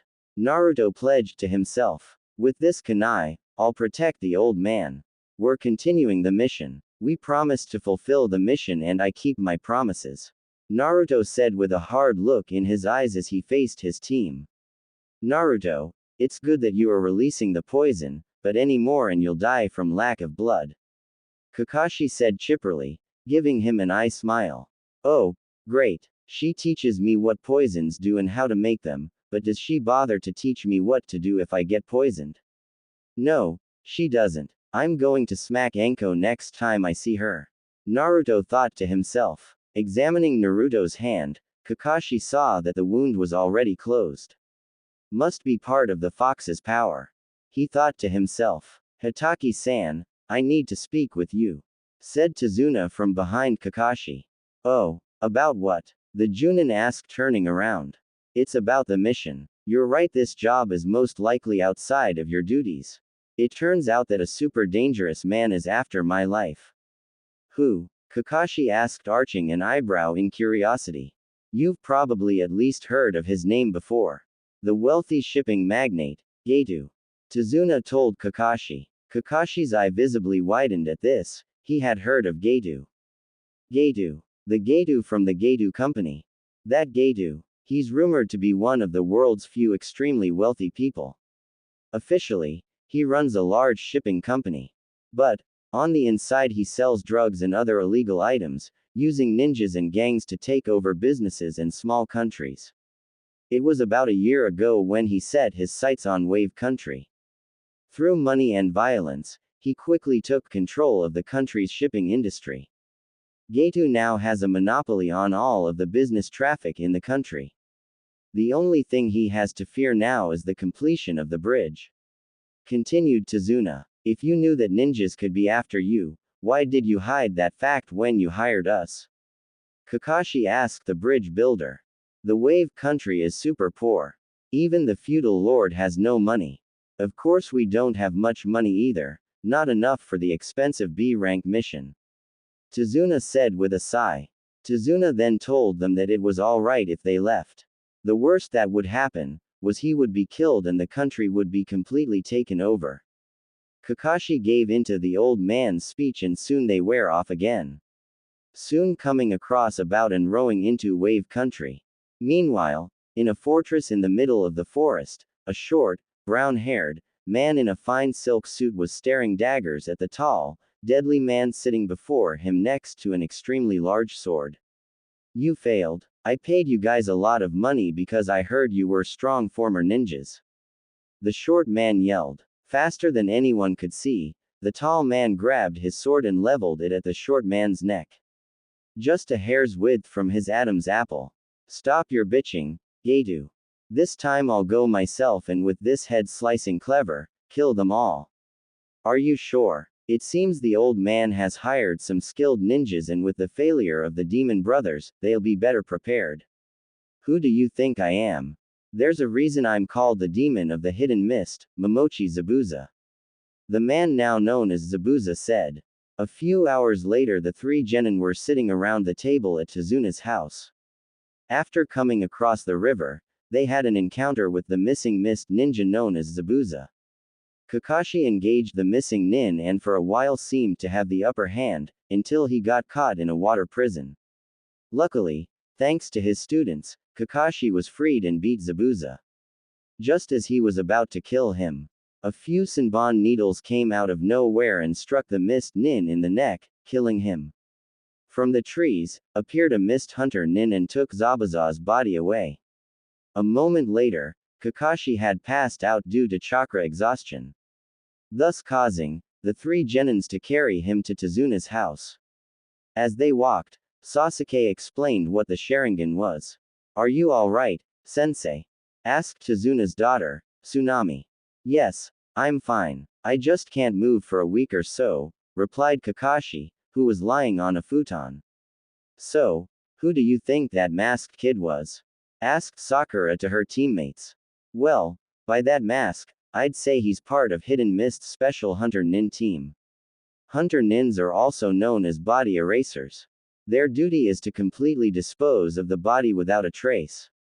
A ninja's body has within its secrets of the village's ninjutsu, information on different chakra types, herbs, and other things that will reveal things about the village. A ninja's body can reveal important information. So, by disposing of the missing nins who have abandoned their village, the hunter nins protect the information from getting out. They are the specialists who guard their village's secrets. No sound, no smell, that is a ninja's end," Kakashi told her and the others. While Sakura found it creepy, Naruto and Sasuke didn't really care. Elsewhere, the masked hunter nin laid Zabuza's body down on the forest floor and began to move his hand towards the Senbon needles in Zabuza's neck. Suddenly, Zabuza's hand shot up and grabbed his wrist. The missing nin opened his eyes and looked at the hunter nin. "I'll do it myself," Zabuza said with a slight growl. The swordsman reached for the Senbon needles and yanked them out of his neck. "You'll really die if you keep pulling them out like that, Zabuza-sama," the hunter nin said. "How long are you going to keep wearing that stupid mask?" Zabuza asked, ignoring the hunter nin's statement. "It reminds me of the old days, plus, it was useful for this act," the hunter nin said as he removed the mask, showing a rather beautiful face underneath. "If I hadn't saved you, you definitely would have been killed. If you were going to put me in a momentary death, you didn't have to use my neck, you could have aimed for a safer acupuncture point. You are annoying as always," Zabuza said as he adjusted the bandage mask to cover his neck. "You're right," replied the hunter nin with a smile. Much later, Naruto glared up at the tree he had been climbing. After some talking and thinking about it, it was agreed that Zabuza was still alive. So, Kakashi decided to train the three genins in tree climbing, by only using their feet and chakra. Naruto had already learned a lot about the usage of chakra, but had so far never tried anything. Damn, reading is one thing, but doing it is a whole different story, he thought with a grunt as he stood up and gazed upward at his mark. At least he was doing better than Sasuke, though not by much, and Sakura had outclassed both of them. A few hours later, the sun had set and the tired genins dragged themselves back to Tazuna's house. A few days later, Sakura was sent to guard Tazuna and escort him around the village, while Sasuke and Naruto continued to train on tree climbing. During her time of guarding him around the village, Sakura learned just how poor the village truly was and Tazuna's reasons for building the bridge. Naruto and Sasuke spent their day training on tree climbing. Sasuke had no past Naruto, but Naruto was catching up to him. That evening the Konoha team learned about Inari's father and how he had been a hero in the village, only to be brutally executed in public by Geto. Naruto then left to continue his training into the night. The next morning, Naruto was awaked by a stranger telling him he'd catch a cold if he kept sleeping on the forest floor. After finding out that the person was collecting herbs, Naruto decided to help out. "Is this the plant you want?" Naruto asked. "Yes. Thank you for helping out. You sure are working early this morning." "So are you. What are you doing here at this time of the morning?" "I'm training," Naruto told the herbalist. "I take it then, By that forehead protector that you're a ninja. Yes, I am. Wow, you're incredible. Why are you training? I want to get stronger. You already look strong. Thanks, but I want to get even stronger. Why is that? So, I can become the strongest ninja in my village and achieve my dream. And right now, I need to prove something to someone. Naruto replied with great conviction. Is that for yourself or someone else? Seeing Naruto's confused look, the herbalist gave a soft laugh. What's so funny? Asked Naruto, wondering if he had missed something. Nothing. But tell me, do you have an important person? Naruto thought for a moment before the herbalist continued. When a person has something important to protect, that's when they can truly become strong. Yeah, I understand that very well. The herbalist then stood up and looked Naruto in the eyes. Then you will become strong. Let's meet again someday. The herbalist said, walking away. Oh, and I'm a boy. Naruto looked on in shock. The entire time he thought the herbalist had been a woman. Damn, he's more in touch with his feminine side than Sakura. Sasuke soon came to join Naruto in the forest and the two of them spent the entire day practicing tree climbing. By nightfall they had made it to the top, even though they both could barely move. However, over dinner, there was a blow-up with Inari yelling at Naruto wanting to know why he tried so hard. Naruto told him that if he kept crying nothing ever would change. After that, Naruto left and Inari went outside. Kakashi eventually came outside and joined him. Kakashi explained how Naruto had an even harder life than Inari, but not once had he ever been seen crying. The next day, Kakashi, Sakura, and Sasuke escorted Tazuna to the bridge, while Naruto slept in due to overtraining. Eventually, they came to the bridge to find everyone had been attacked and mist was closing in around the bridge. A moment later, they were surrounded by 6 Zabuza water clones. With the command for Kakashi, Sasuke leapt into action and disposed of them. Meanwhile, Naruto had woken up to find that the team had left without him. Cursing himself for sleeping in, Naruto quickly got dressed and ran out the door. As he ran through the trees, Naruto heard an odd noise. When he went to investigate, he saw that a boar had been killed with several sword slashes to its body. He looked around and saw that several cuts were also on the trees. They all seemed to lead back to Tazuna's house. Feeling that something was wrong, Naruto rushed back to the house to check on Tsunami and Inari. He arrived just in time to see Inari charge at 2 samurai thugs, to stop them from taking his mother. Just as they were about to kill him, Naruto used Kawarimi and saved Inari and Tsunami. Naruto then distracted the thugs and quickly took them out with his clones, knocking them out from behind. Thus, showing Inari that heroes truly existed. He then apologized to the younger boy and told Inari that he had become strong. Naruto then told him it was okay to cry if you were happy.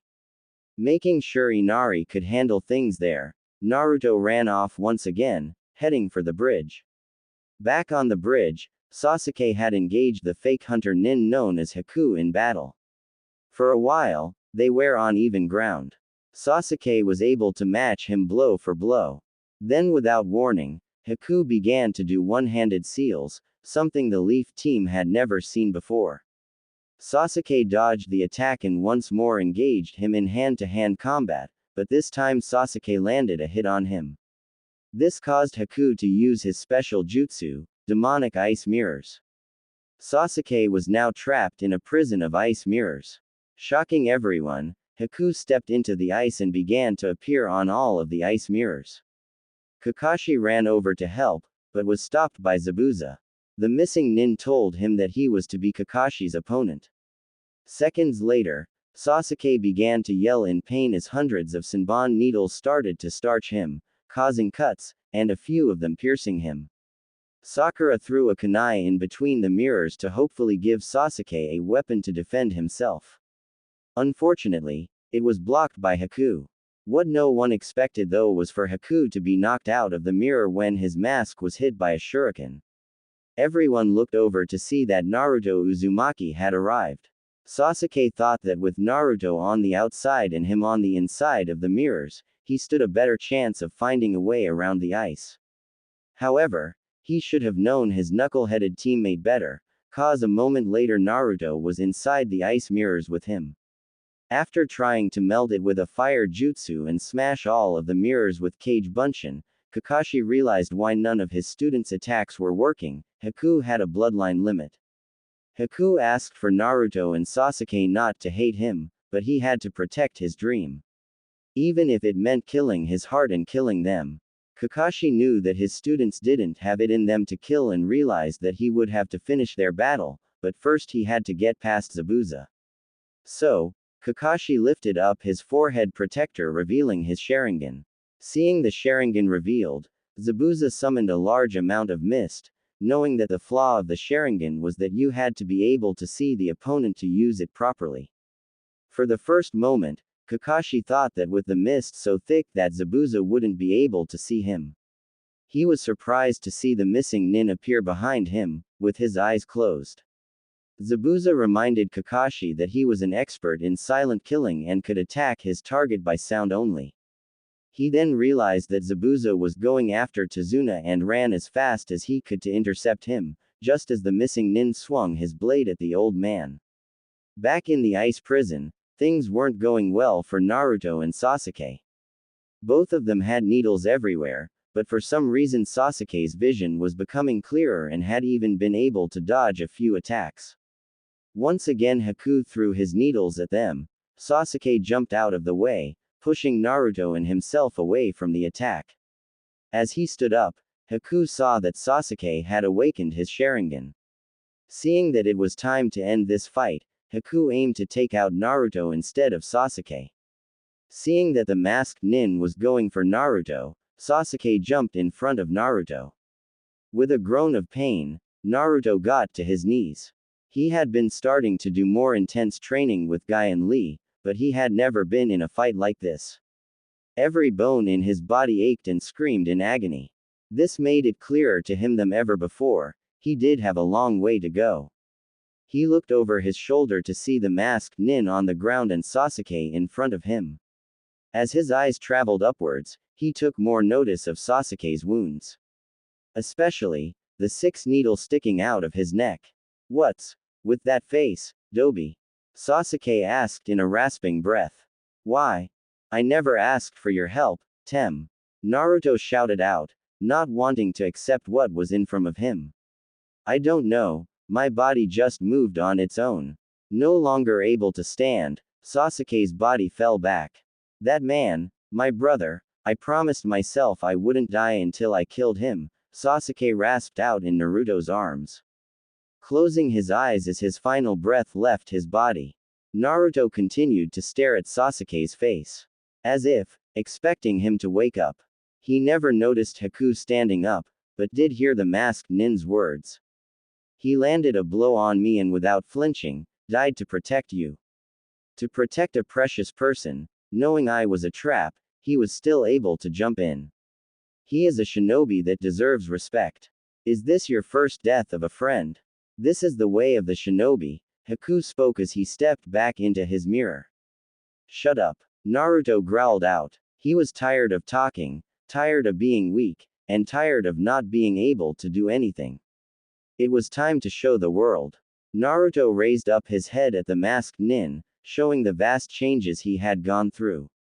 Gone were the thin wicker marks, they were now more defined. His nails had sharpened into claws. His hair was slightly darker and more feral. The greatest changes were in his eyes. Gone were the once shimmering blue orbs of hope. In their place were 2 bright red, slit pupilled eyes. With them came a tsunami of rage. I'll kill you. Naruto yelled out in rage. For the first time in so many years, Haku felt something he thought he'd never feel again. Fear. Bright red chakra swirled around Naruto's body, cutting into the concrete of the bridge. The needles in his body shot out as the cuts on his body healed. The chakra began to take shape above Naruto's head, in the form of a giant fox head. The head roared as Naruto sprang into action. As Zabuza and Kakashi continued to battle it out, They felt the chakra emanating from Naruto. It was a power unlike anything ever felt before. Did the seal break? Kakashi thought to himself. Whose doing is this? It can't be Kakashi's, it's too strong to be his. Zabuza thought to himself, wondering for a moment how Haku was faring. Kakashi removed a scroll from his pocket and opened it, tracing a smear of blood from his thumb over it. Zabuza, if you can hear me, neither of us has time to waste.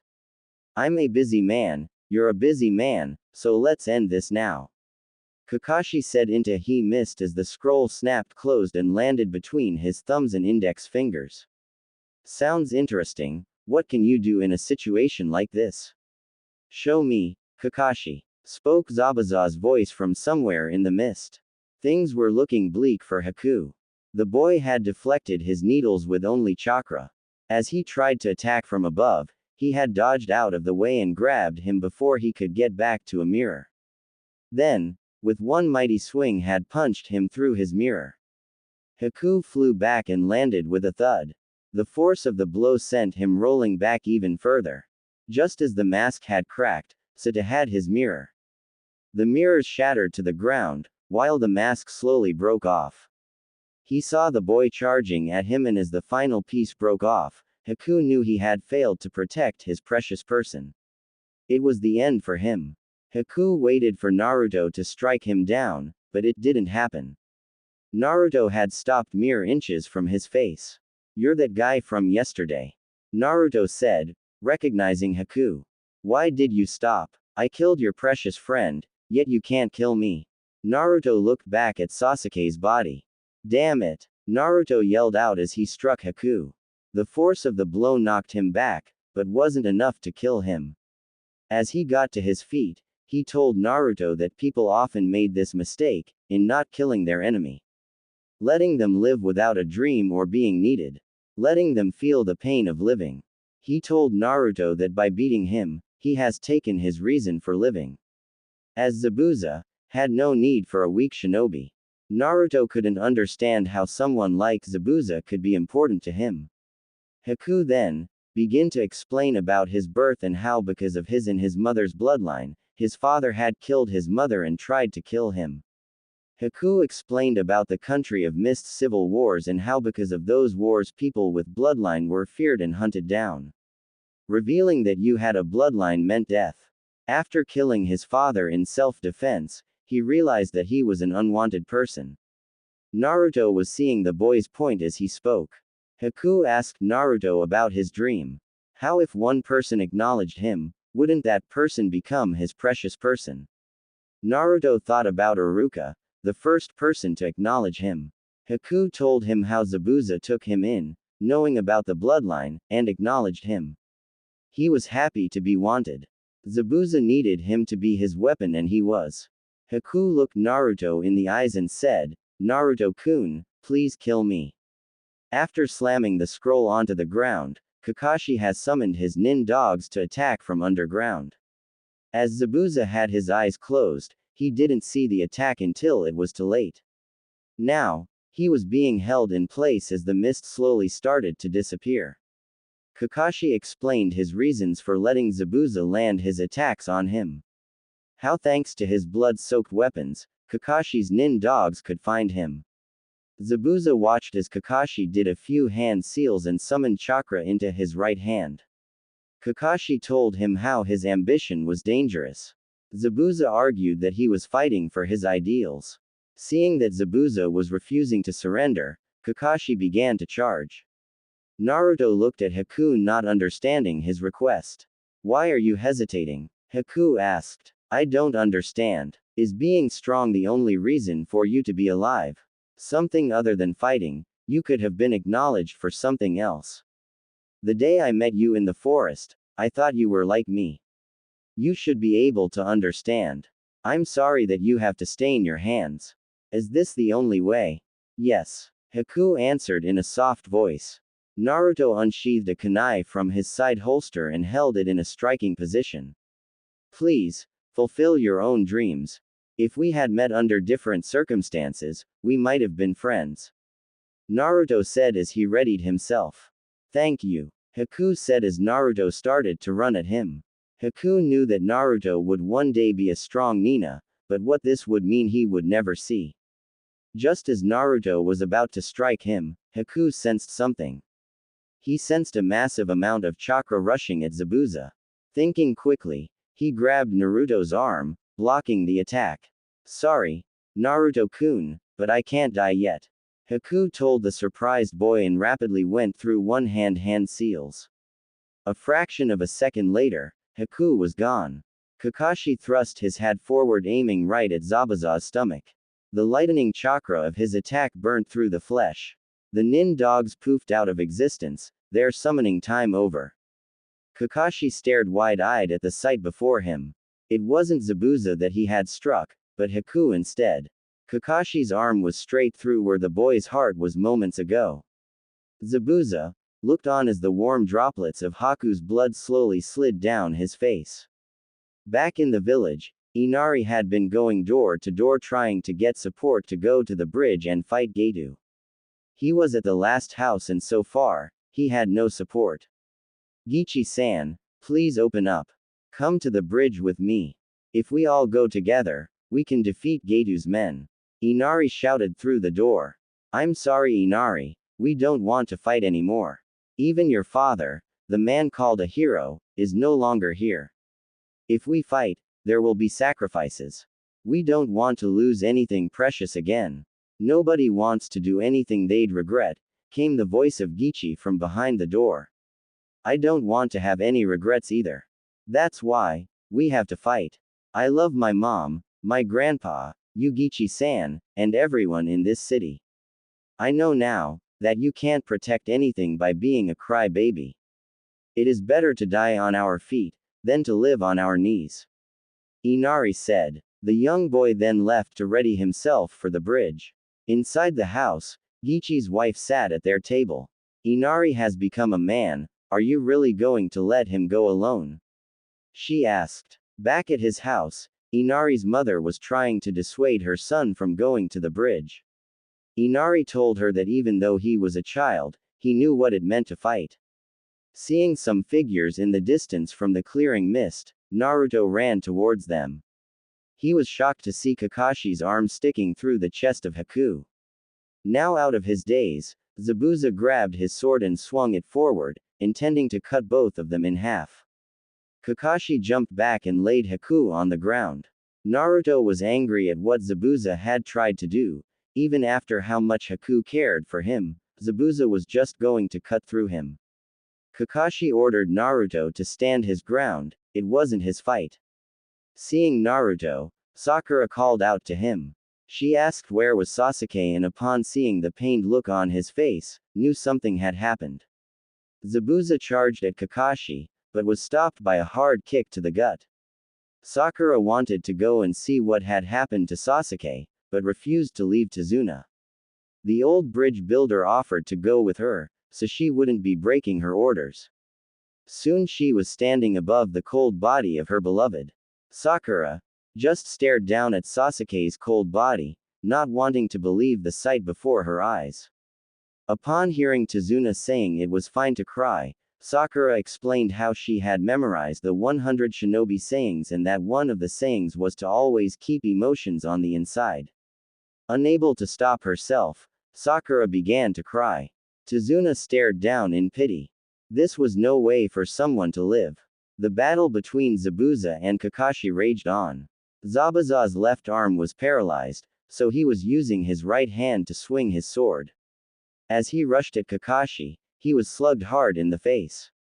Zabuza swung his blade only to have Kakashi appear behind him. Kakashi stabbed Zabuza's right arm as he ducked a back swing from the blade. Now, both of his arms were useless. A voice from the other side of the bridge drew their attention.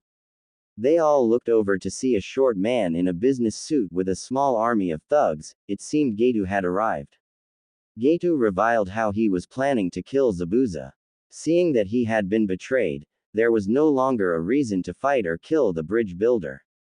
As they were talking, Gato walked forward and proceeded to kick the dead body of Haku for his broken arm. Naruto was pissed at the sight. What are you doing, you bastard? Naruto shouted out. He then charged at Gato, only to be stopped by his sensei. Say something. Weren't you friends? Naruto shouted at Zabuza. Shut up, kid. Haku is already dead. Don't you feel anything at all? Weren't the two of you always together? As I was used by Gato, I used Haku. That's all it was. In the world of shinobi there are only those who use, and those who are used. We shinobi are simply tools. What I wanted was his blood, not him. I have no regrets. Do you really mean that? Naruto asked as his sensei tried to stop him. Stop, Naruto. We aren't fighting him anymore. Kakashi said. I don't care. He's still my enemy. Naruto replied. Naruto then pointed a finger at Haku's dead body and said, he really loved you. You were his precious person. He loved you that much. Do you really feel nothing? Do you really not feel anything at all? If I become as strong as you, will I become like you? He threw away his life for you. Without his own dream, to die as a tool. Brat, don't you dare say another word. Zabuza said as he slowly turned to face Naruto, a small tear dripping down the side of his face. It pained him to have to fight you. Haku fought not only for me, but for you as well. He was too kind. I'm glad I got to face you in the end. Yeah, kid, you may be right. A shinobi is still a human, we may not be able to become emotionless tools. I've lost. Kid, let me borrow your kunai. All the while he spoke, Zabuza had been chewing away at his mask, so when Naruto tossed over his kunai, it was caught in his mouth by the handle. With the kunai in place, Zabuza charged forward. Gato ran back into the mob of thugs, telling them to kill them. As the thugs watched the injured Zabuza run towards them, it looked like an image of a demon had appeared above him. Gato looked on as horror as Zabuza cut through the thugs. Zabuza wasn't slowing down, even though he had blades sticking out of his back. Soon Zabuza had broken through and stabbed Gato in the chest. Zabuza yanked the kunai out and slit his throat open. As Gato died, Zabuza turned around and upon seeing the crazed look in his eyes, the thugs gave him a wide berth. After all, he had just taken out over half of their numbers. Naruto and everyone else watched as Zabuza fell to the ground. Don't look away. This is the end of a man who lived a difficult life. Kakashi said to Naruto. A voice called out in the darkness. Sasuke slowly opened eyes to see Sakura kneeling next to him. Sakura, you're heavy, he gasped out. Seeing that Sasuke was alive, Sakura hugged him in joy. Sakura soon began to gush over Sasuke. Eventually, telling him that Naruto was fine and Haku was dead. Sakura yelled over at Naruto telling him that Sasuke was fine. Naruto looked behind him, to see Sasuke standing up. At this point the thugs decided to make themselves known again. They explained to the ninjas how they were going to ravage the town as a response to them killing Gato. He wasn't much to them, but he was a meal ticket. As they ran forward in mass, a single arrow came down from the sky. Everyone turned to look at the far sea of the bridge to see the entire village, each of them with weapons drawn. The thugs looked to see that Naruto and Kakashi had preformed Kage Bunshin, resulting in several copies of them. Not wanting to get into a fight, they turned tail and ran. Scrambling back into the boat they had arrived in. This is where things get different. After the thugs had left, Kakashi and Naruto walked over to Zabuza's fallen body. It looks like it's over, Kakashi. I have a request, Kakashi. I want to see his face one last time. Gasped out the dying nin. Sure, replied Kakashi as he slid his forehead protector back over his Sharingan. He looked at Naruto and said, go get Zabuza's sword. Kakashi then knelt down and began to carefully pull the blades out of Zabuza's back. Naruto walked over to Zabuza's large sword and picked it up. He was surprised by the weight of the large weapon. Wow, this would be one impressive sword to use. The young blonde thought to himself as he carried the weapon back to Kakashi and Zabuza. His sensei had just pulled the last blade out and was now carefully picking up Zabuza in his arm. As he lifted up the missing mist nin, it began to softly snow. Hey sensei, Is it true what Zabuza-san and Haku-kun said? Is this really what being a shinobi is all about? Asked Naruto. Sadly, for many it is Naruto. Ninjas aren't known for living very peaceful lives. Each and every ninja has to live and deal with that issue, Kakashi replied to his young student. Okay, I've just decided. I'm going to be a ninja in my own way and change what it means to be one.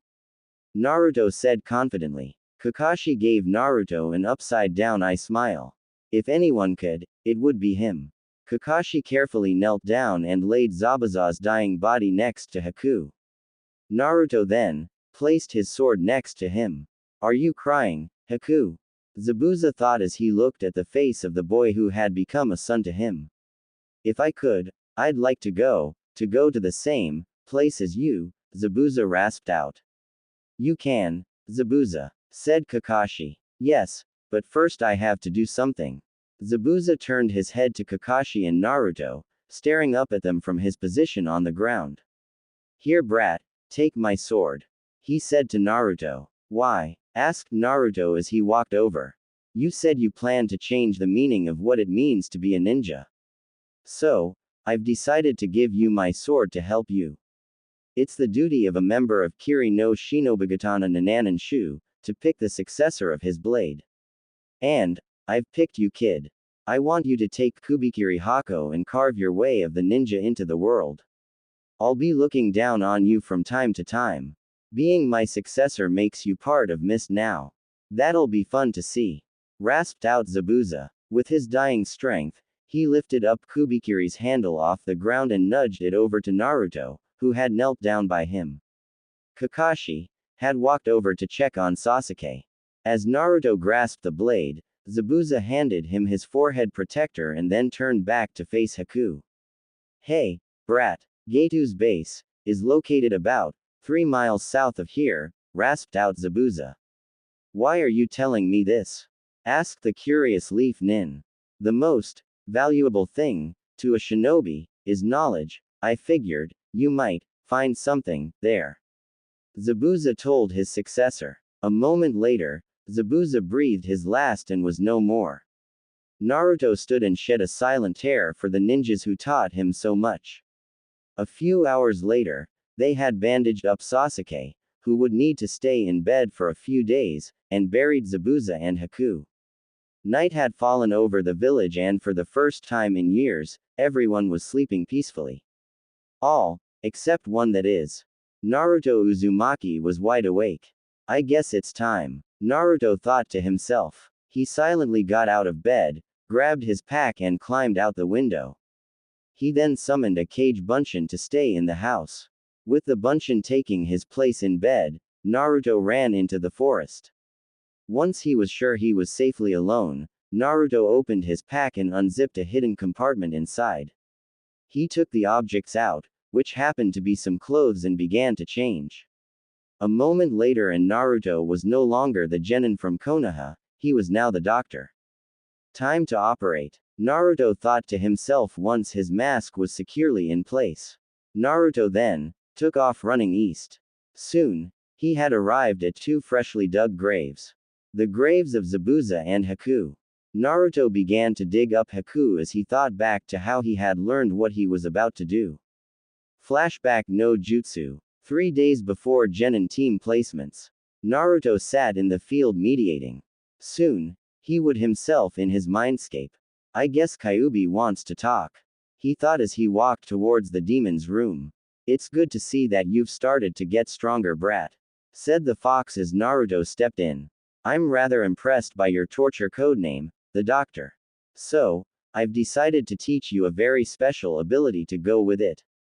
Oh, what? Asked Naruto, wondering what the fox could teach him to go with his codename. Tell me, have you ever heard of Kekkei Genkai? Asked Kyuubi to her host. Naruto shook his head at this. A Kekkei Genkai is what's known as a bloodline limit. They are abilities passed down from parent to child. These abilities are stored in the DNA of the person's body. The DNA is located in the cells of a person's body, and the body is completely made up of cells. Everything from your hair to your blood is made up of cells. Therefore, it all holds the DNA. What you will need to do separate the part of the DNA that has the bloodline from the rest and then inject it into yourself. The ability I'm going to teach you will help with that, explained the fox. So, for the rest of the day, Naruto learned how to take bloodlines. End flashback. Naruto now had Haku's body unearthed and slightly unwrapped. He opened his jacket and took out a syringe and a small bottle. Naruto then stuck the needle of the syringe into Haku's body and began to take out blood.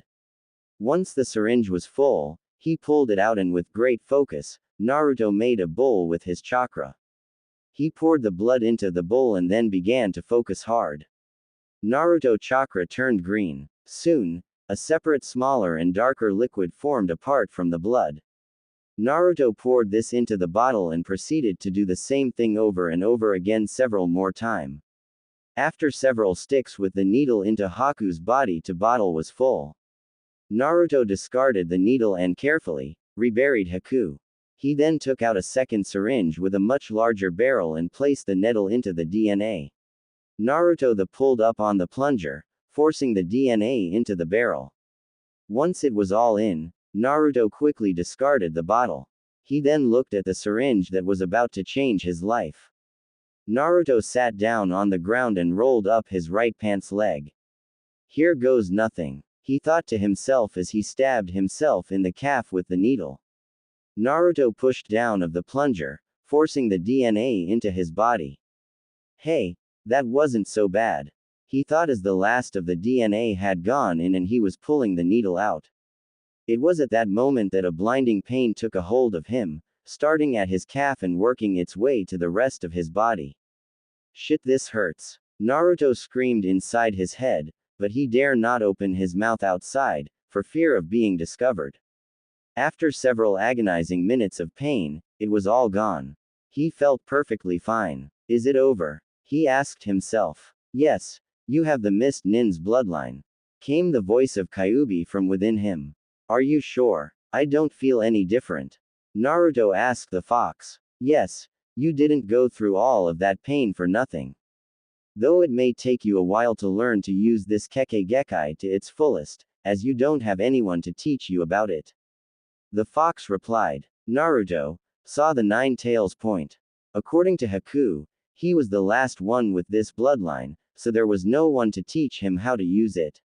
Naruto stood up and discarded the syringe.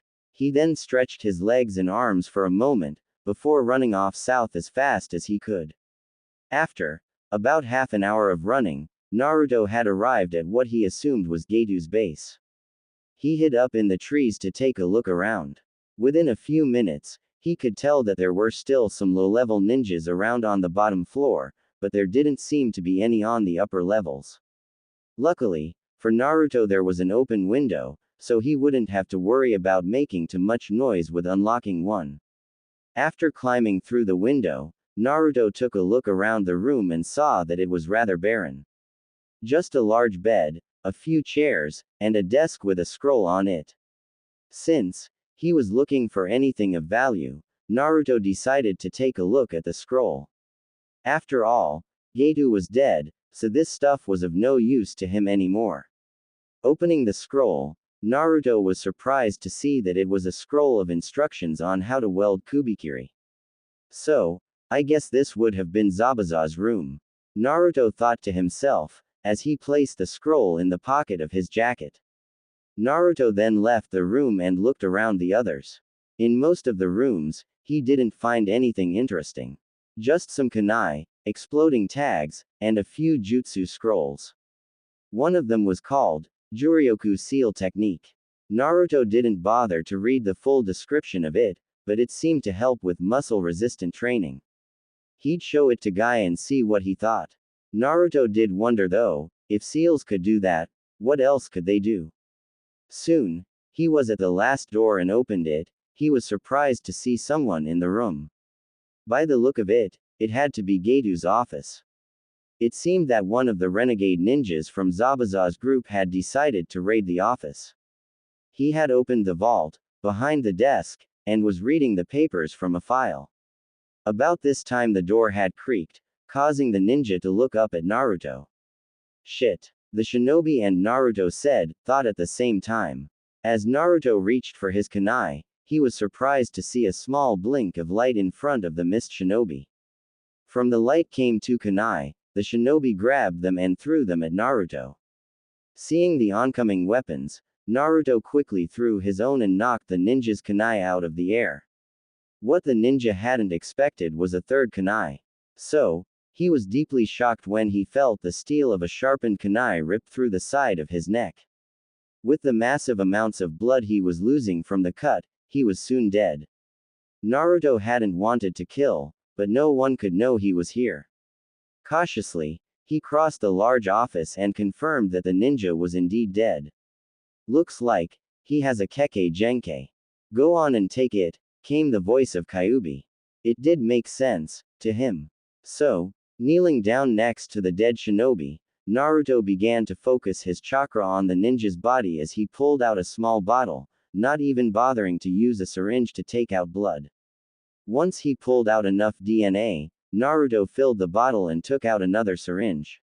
After filling the barrel of the syringe, Naruto then stuck himself in both arms and both legs.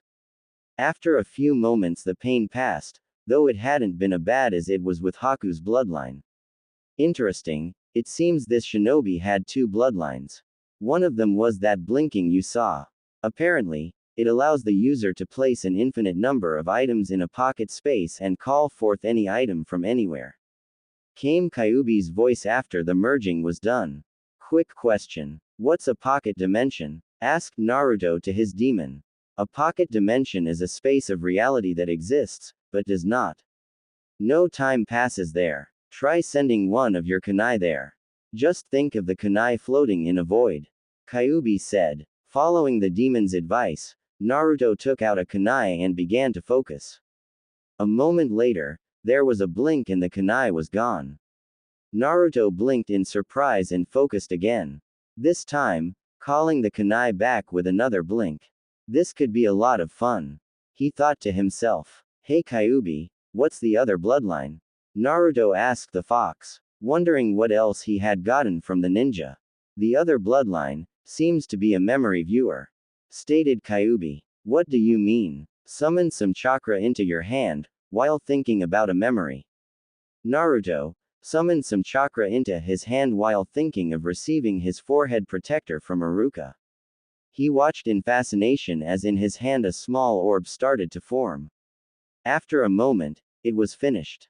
The orb was a pale yellow in color and was about the size of a large marble. Now, you just simply summon chakra into whichever hand is holding the marble and you or anyone else can see the memory. Explained the demon sagely. Naruto thought it was a little dull, but it would come in handy if he should ever see something that he would have to prove. He silently placed the memory marble in his pocket as he walked over to the desk to see what the ninja had been reading. Skimming through the papers, Naruto saw that it was papers on Geitu's different businesses. Nothing about them really grabbed his attention, except for the fact that Geitu was stupid enough to keep records of both sides of his business together. The last paper was a bit of a surprise though. It was the location of Geitu's vast fortune. Wondering if it would work, Naruto closed his eyes and began to concentrate hard. He imaged summoning the money to him and a moment later there was a blink. Naruto slowly opened his eyes and quickly opened them completely, at the sight of all of the money. Holy crap, he thought in surprise. There was more money on the desk and around the desk than he'd ever make. Well, it won't do Geitu any good, so, Naruto thought as he blinked the money to his void. You know mortal, with that bloodline, you probably could access my treasures on this plane. Kyuubi spoke suddenly. How so? What treasures? Asked Naruto. Kyuubi then explained about how she had collected vast amounts of treasures and hid them away in a few well-selected parts of the world. Naruto asked why the demon was telling him this. To which, she replied, that if she was going to be sealed the treasures should be put to good use. After learning the location of the different treasure spots, Naruto focused once more and again there was a blink. Naruto looked around in shock and had to bite his tongue to stop himself from yelling out in surprise. The entire room was filled with treasure and it was a rather large room. The room was large enough to fit Naruto's apartment in it twice with room left over. All around the room there were piles of gold and silver, scrolls, some weapons, and other items. Naruto quickly sent everything to his void. With Getu's money, now his money, and Kyuubi's treasures he'd be set for life. I guess when I get back to Konoha, I should do some shopping. Naruto thought to himself. Naruto then left the room and began to head back to Zabuza's room to make his escape from Getu's fortress. He was able to get to the room and out of the fortress without being detected. However, he was unprepared for the explosion that had gone off when he landed on a branch. Naruto rolled as he crashed down on the forest floor. He sprang up immediately, holding a kunai in each hand, and he looked around on guard. Kage Bunshin. Naruto yelled out, summoning 7 clones. Up from above, 2 figures dropped down. Naruto and his clones were cautious as they stepped closer. As they stepped into the moonlight, Naruto could see that they were both male and shinobi of Iwagakure. The shorter of the 2 men, and by the looks of it, the older of the 2, had bright red hair and was wearing a large brown-colored headpiece with 3 crown-like ridges. On the headpiece was his forehead protector, and over his cheeks and the bridge of his nose was a piece of black armor. He was wearing a light purple outfit with brown armor. The taller of the 2 Iwa nins was a completely different story. He was indeed tall, easily the tallest person Naruto had ever seen. The Iwa nin looked to be a head taller than Guy and was covered in bright red steam armor. He even had a furnace on his back that was emitting steam. Well, seems like we got lucky, Roshi senpai, said the taller of the 2, glancing at his shorter partner. It does, Han-san, replied the older shinobi. The taller one, now known as Han, looked back at Naruto and said, "All right, punk. Tell us where your boss is and we won't kill you." "What boss? Who the are you?"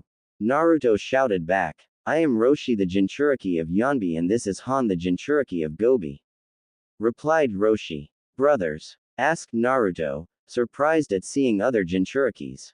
"Actually, no," started Roshi, before Naruto cut him off. "No, I mean, brothers, as in, you are also Jinchurikis too," said Naruto. "Yes, I take it from how you asked that question, that you are one as well," asked Roshi. "Yes, I am Naruto Uzumaki, Jinchuriki of Kyuubi," Naruto replied. This caused both of the Iwa nin's eyes to widen in shock. "That's impossible, the Kyuubi was killed by the 4th Hokage of Konoha," stated Han, in disbelief. "No, it's true. Kyuubi is sealed inside of me. Watch," said Naruto. He began to carefully focus his chakra, and soon he had Kyuubi's red chakra flowing around him. The chakra then molded together above him and formed the head of a vicious-looking fox. Han and Roshi looked on in surprise as the masked nin known as Naruto called forth the demonic chakra of Kyuubi. Deep inside themselves they felt their demons shudder of fear. This kid had to be the real deal. He then suddenly cancelled his flow of chakra. "Since we are all the same, there shouldn't be any reason for us to fight. After all, Jinchurikis should look out after each other, as no one else will. Now, what are you here to do, brothers, and how may I help you?" Naruto said sagely. Seeing the young nin's logic, Roshi replied saying, "We were hired to kill Getu. Our employer said he was last seen in this area. Getu was in this area. However, he was killed earlier today. If you travel about 3 miles north of here, you will come across a large incomplete bridge. At the end of the bridge, that has yet to be finished, is where his body was tossed into the river. If you need to retrieve the body, I suggest you avoid the town and summoning chakra," explained Naruto. "Why should we avoid the town?" asked Han. "The legendary Kakashi is in the town on a mission. And it would be best if there was no confrontation. As I'm not supposed to be here," Naruto told them. Naruto then escorted them to the bridge where Getu had been killed by Zabuza.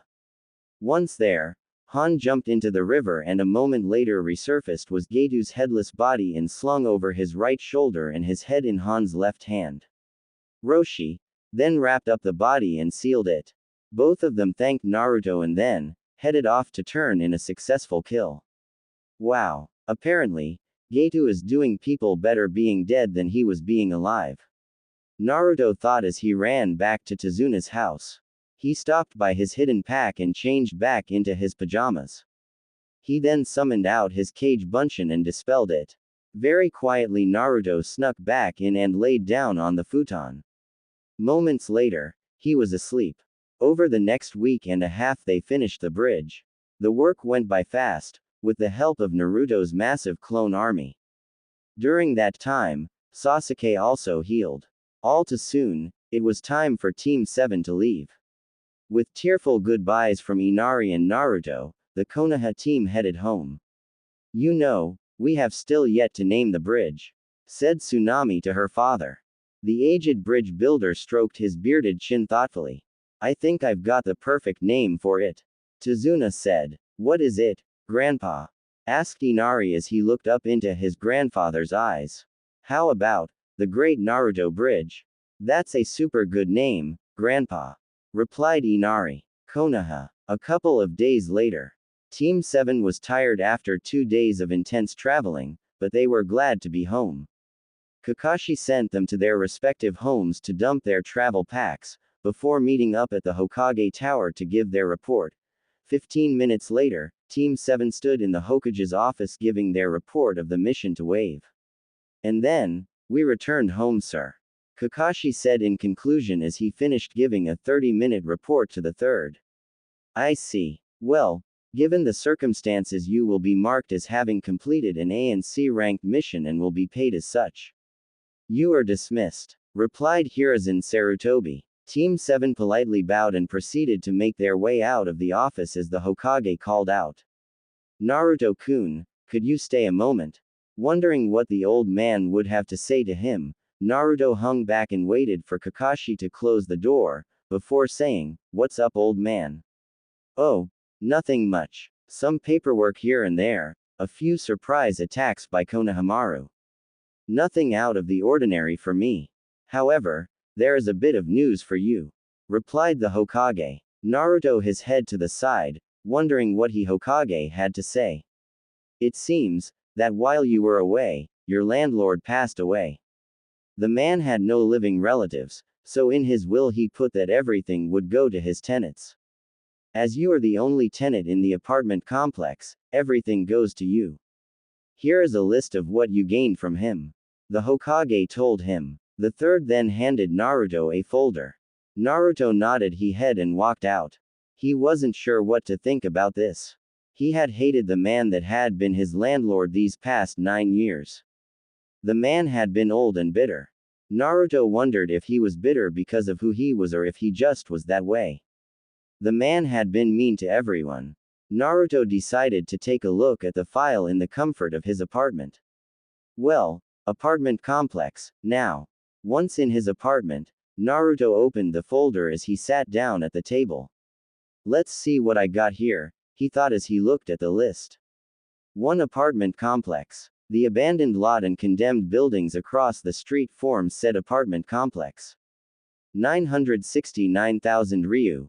Naruto was surprised at getting the lot across the street and the money. The lot had been an eyesore of years, even before the attack 13 years ago. He also had no idea the man had a good amount of money saved up. But then again, the landlord had hated spending money. What the hell am I going to do? Thought Naruto as he banged his head on the table. Well, if you'd stop killing the last of your brain cells, insect. I could make a suggestion.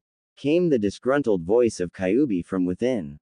What's the suggestion? With the money you have gained and the land you now own, why not make it work for you? And how would I do that? You would go to the library and check out books on remodeling, repairing buildings, electric wiring, landscaping, and business management. Then, fix up this hotel and get it looking brand new, give it a good name and reopen it.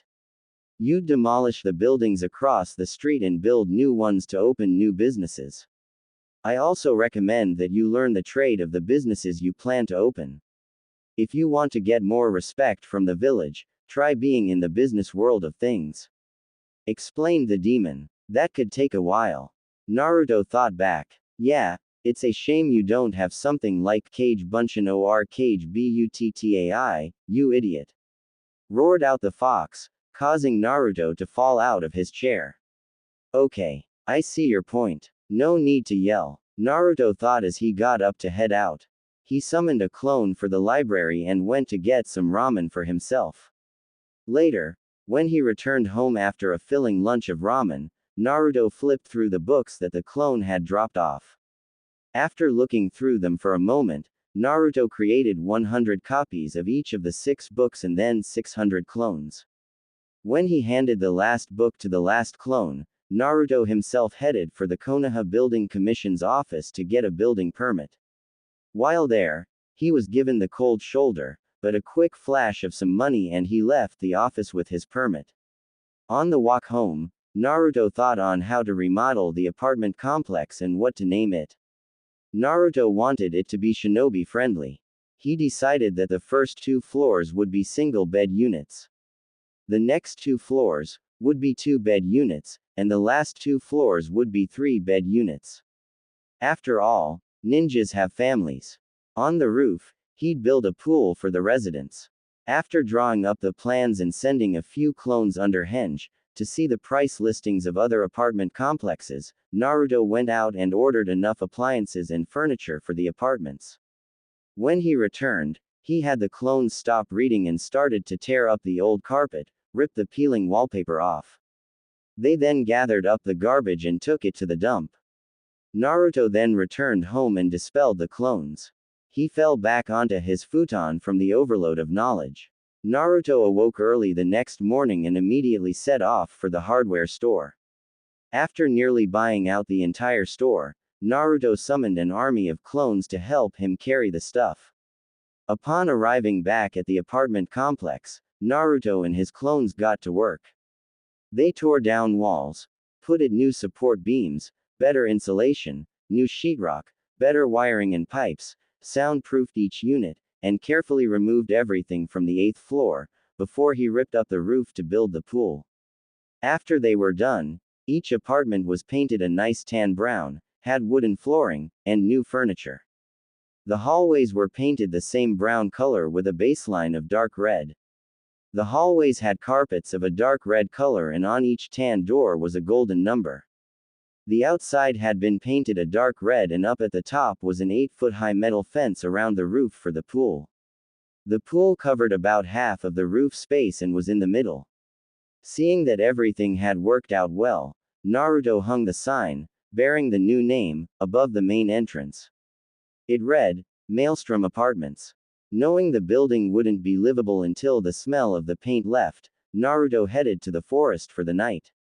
Naruto wanted to get a good night's sleep as he would be rejoining Guy and Lee in the morning.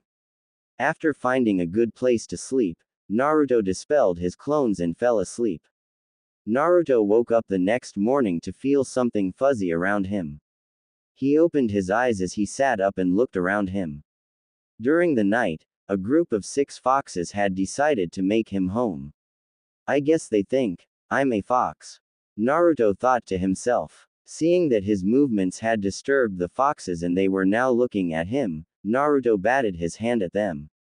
Shoo, he said as he didn't want them to get hurt.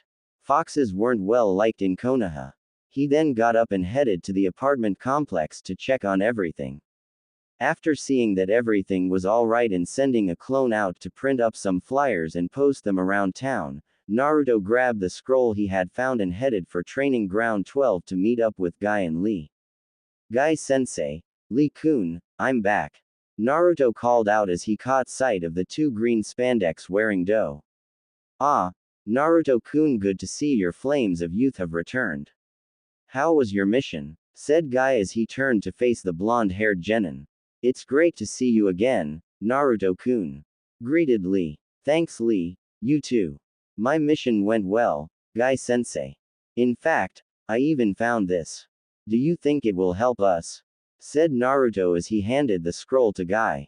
Guy looked over the scroll for a moment, before his eyes widened in shock. Naruto-kun, do you know what this is? A scroll with an interesting jutsu that I bought really cheap while on my mission. He answered. Well, yes, but that's not all. This happens to be the very rare Juryoku seal technique. With this, we can improve a fighter's strength without having to use weights. We would only need to change the seal. It's great that you found this, Naruto-kun. As I was planning on assigning you some weights when you got back. However, you'd have full body weights, so you'd be somewhat bulky. With this, I won't have to. Guy explained. Oh, cool. So, can we do it now? Naruto asked excitedly. Sure. Naruto, take off your shirt and I want both of you to roll up your pants. Guy ordered his students. Naruto took off his shirt and rolled up his pants, as Lee removed his weights and rolled up his pants. Guy then took out a brush and a complex chakra conducting ink and proceeded to add Juryoku seals to them. On each leg, Lee was sealed with 350 pounds. On Naruto's legs he had 150 on each of them, 100 on each arm, and 200 on his torso. It took several minutes to get used to this new feeling. For Naruto, he had never felt this sort of training was possible. For Lee, it was odd to not be wearing his weights anymore. After 5 minutes of walking around and getting used to the new weight to their bodies, Guy had them start their workout. They did 300 kicks with each leg, 300 punches with each arm, ran 100 times around the village, and finished it all off with practicing the stances in their respective taijutsu forms. While in their stances, Guy corrected them on what they were doing wrong and helping them to correct it. When they finished, it was mid-morning and before leaving to meet up with Neji and Ten, Guy turned to Naruto and said, "Good workout this morning, Naruto-kun. Have you by any chance had an opportunity to get a weapon that fits your style?" "No, not yet, Guy-sensei." Naruto replied. "Well, there's a nice weapons store known as the Butcher Shop. I recommend going there," Guy told him before jumping away. After a few more minutes of gasping for breath, Naruto groaned as he realized that Guy hadn't told him where the shop was located. Well, at least it's a nice day to wander around the village. Naruto thought to himself as he headed towards the village. Thankful that he didn't have to meet with Ibiki until tomorrow and then his team the day after that. Naruto summoned a few clones to search around the city, while he had an early lunch. The clones had found the butcher shop, while he was eating. It was located in the Oak district of the village. Naruto walked into the shop and was rather impressed by the atmosphere of the place. It was brightly lit with a low ceiling and several of the weapons were on display. "Welcome to the butcher shop, how may I help you?" came a voice to the side. Naruto looked over and saw that a tall, thinly bearded man with a heavy gray apron was sitting behind the counter. "Yes, I'm here for a weapon," replied the blonde. "You're Uzumaki Naruto, part of the Rookie 9, right?" asked the man. Yes sir," Naruto answered, hoping he wasn't about to get thrown out. "My name's Jet. You're the first of the rookies to come and see about a weapon." "Well, any idea which one you want?" Jet asked. "Sorry sir, but no. I did read that weapons should reflect the welder's personality and I was hoping to find such a weapon here," Naruto replied. Jet rubbed his chin and looked at Naruto. "Definitely not a sword or a mace. Do you use a taijutsu style?" "Yes sir. Guy-sensei is teaching it to me." "Is it long or short range?" "Short range. Is the style meant to be powerful, fast, or a combination of the two?" "A combination of the two." "Last question, do you have a lot of chakra?" "Yes, sir." "Then I think I've got just the weapon for you," Jet replied as he stood up and walked to the back room of the shop.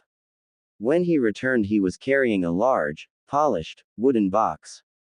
Jet placed the box on the counter in front of Naruto and said, "Take a look and tell me what you think." Naruto carefully opened the box and looked inside to see two gleaming steel gauntlets. They looked similar to the ones the Demon Brothers used, except of a better quality. "Very impressive, Jet-san. But I take it that there's more to them than what I'm seeing," replied Naruto. "Correct. I call them the Immortals. These gauntlets are the greatest thing I've ever forged. When you summon chakra to certain parts of your arms and hands, the gauntlets will react. When you summon chakra to your fingers, the steel will harden and become sharper than ever before. You'll be able to rip through stone like it's paper. Summon chakra to your hands and the poison will be released onto the claws. Summon chakra to the underside of your arms and the blades come forth. Jet demonstrated each function as he told Naruto about them. Naruto was impressed with the gauntlets. Currently, he was looking at the 3-foot blade that had emerged from a compartment on the underside of the gauntlet. Now, when you summon chakra to the top of your arms, is where things change. The left gauntlet will form a shield and the right gauntlet will shoot out these. Jet continued saying, as he formed the shield and showed Naruto an 1.25 inch long steel stake. How much for the immortals? 3 rolls of 100 featuring reinforced ninja wire, 2 sets of kunai, and a box of shuriken? Asked Naruto excitedly. Jet grabbed the rest of Naruto order and rang it up. Your total is 250,863 ryu. Naruto happy paid the shocked smithy, who hadn't expected him to really have that much money for such an expensive weapon. Naruto then left and placed the weapons in the landlord's office of the apartment complex. He took note of how no one had been by to inquire about the place. Sighing to himself, he went out with a few clones to buy a weight-lifting set. After buying a barbell set and weight bench with 900 pounds worth of interchangeable weights, Naruto summoned another army of clones and proceeded to demolish the condemned building across the street from the apartments. Once the last of the rubble was at the city dump, Naruto sent his clones to the forest to work on making chakra strings and studying the scroll for Kubikiri. Naruto then began to lift weights to increase the strength of his arms, so he'd be able to weld Kubikiri better. After a few hours of lifting 150 pounds on each arm with the barbells and bench pressing 225 pounds, Naruto ate a light upper and dispelled his clones in the forest. As his mind assembled the knowledge form the clones, he discovered that the foxes had been watching his clones. The next morning, Naruto awoke early and joined Guy and Lee for their morning training. It was nearly mid-morning by the time training was done. Naruto returned to his apartment for a late breakfast and had a quick shower before changing clothes, putting on his mask and heading for the Anbu headquarters. As he walked down the hall to Ibiki's office, Naruto waved to a few of the Anbu milling about the hallways. Upon arriving at the door to Ibiki's office, Naruto knocked. Enter. Came the hard voice of his sensei. Morning, Ibiki-san. Naruto called out as he opened the door. Good morning, to you, doctor. Ibiki replied as he couldn't say Naruto's name. How was your mission, doctor? Ibiki asked, intrigued about how his student's first C-rank mission had gone. Oh, it went well for an A- ranked mission. Even though he didn't show it, Ibiki's eyebrows slightly rose. He hadn't been aware that the mission had been upgraded. Well, doctor, your training has been going very well. I'm impressed with your work ethic for it. So, since we don't have any patients for you to operate on today, I'm going to teach you a jutsu. Ibiki said as he stood up from his desk. Follow me. The two men then walked down a few floors to the torture rooms and stepped inside. What I'm going to be teaching you is what is known as killing intent. It's easy to describe, but hard to master. In order to better understand this, I will perform it on you. Ibiki said right before hitting Naruto with the technique. There was blood everywhere. So much blood. Death embraced his body completely and then it was gone. Unable to stop himself, Naruto fell down on his hands and knees. What the hell was that? The masked blonde thought to himself, just before he had to push up his mask to throw up. That was killing intent, doctor. Since it will take you a while to master, we've got this for you. Ibiki said as he opened the door and in walked an Anbu with a dog on a leash. Until you can make this dog cower from it, you will not have mastered the technique. Now, time to work. Ibiki said as he and the Anbu left Naruto with the dog. After a few hours, the only reactions from the dog he got was yawning and laying down. Naruto left just before lunch and had his lunch at Ichiraku ramen stand. Afterwards, Naruto and his army of clones began to start work on building some businesses across from the apartment complex. First, he was going to build a grocery store and a bookstore, right in front of the apartments. After all, ninjas got to read and eat right. Next, was going to be a toy store, a clothes shop, and a furniture store. Across from those stores would be a weapons shop, and 2 empty buildings to become businesses later. On the other side of them would be 3 restaurants. After several hours of working hard, they had finished. Now that the buildings for them were complete, Naruto just simply had to start the businesses. As he walked back into the apartment, Naruto was surprised to see that some people had decided to see about renting out some of the units. A couple had even asked if the 3 bedrooms were available. Naruto wrote down the dates and times for their arrivals. Looks like tomorrow's going to be a good time, Naruto thought to himself as he dispelled his clones and fell asleep. From the time he woke up, Naruto hit the ground running. He did his morning training with Guy and Lee, before sending a clone off to the Anbu headquarters and running off to meet his team. His team completed their mission early and Naruto then left to get some quick weapons training in. After getting a feel for the sword and gauntlets, he summoned an army of 400 clones to practice using them. He then returned to the apartment and wrote a few letters. Several of them were to farmers, a few were for miners of iron in the land of iron, some for fabric sellers, and a couple were for wood suppliers. If he was going to start those business, he'd need the right stuff. Naruto quickly sent the letters off and rushed back to the apartment to take a quick shower before his first interview. After finishing his shower, Naruto put on black pants and a dark gray sweater. He sat behind his desk and waited of a knock at the door. "It's open. Please come in," Naruto called out. The door opened slowly to reveal 3 stunningly beautiful and scantily clad women, each with a forehead protector. All of them had green eyes, dark blonde hair, and had dark skin. The shocking things about these women were their model-like looking bodies and the impressive size of their chests. The shortest one had long hair tied into 3 ponytails at the base of her head. She wore typical shinobi shoes, red mini shorts and had a red sports bra on under a white trench coat. She wore her forehead protector around her neck. The middle one had her hair tied up into 6 buns. She wore the same shoes as the other one. She had on a skin-tight navy blue china dress that barely ended past her knees. The dress had a window view, showing off an impressive amount of chocolate flesh. She wore her forehead protector on her right upper arm. The tallest of them was truly a sight to behold. She had long unruly hair going straight down her back. She wore black bell-bottom styled pants. She didn't have a shirt of any kind on, only her forehead protector being used as a thin tube top. "Are you the landlord?" asked the tall woman. "Hi, I'm Uzumaki Naruto, owner and manager of the Maelstrom. I presume the 3 of you are my 4 o'clock?" Naruto asked with a slight blush on his face. "Yes, I'm Kathy. This is my younger sister, Kami, and my youngest sister, Sarah." Kathy replied, pointing to the china dress woman as Kami and the shortest one as Sarah. "Me and my sisters are looking for a new apartment. Is there room available?" Kathy asked. "Yes, there's plenty of room available. You're the first I've had come by to inquire about the apartments," Naruto replied. Though the Kathy didn't change her facial features, Kami relaxed a little and Sarah smiled softly.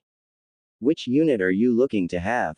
"We're hoping to get a 3-bedroom apartment, Uzumaki-san," replied Kami in a slightly gravely voice. "Would you like to see the 3-bedroom apartment?" Naruto asked them. The 3 sisters nodded their heads. Naruto stood up from his desk and escorted the 3 women down the hall to the stairs and elevators. "Here at the Maelstrom we have it all, for your preferences. We have stairs, elevators, and an empty elevator shaft for ninjas wanting to get to their floor quicker," Naruto explained as he began to walk up the empty shaft.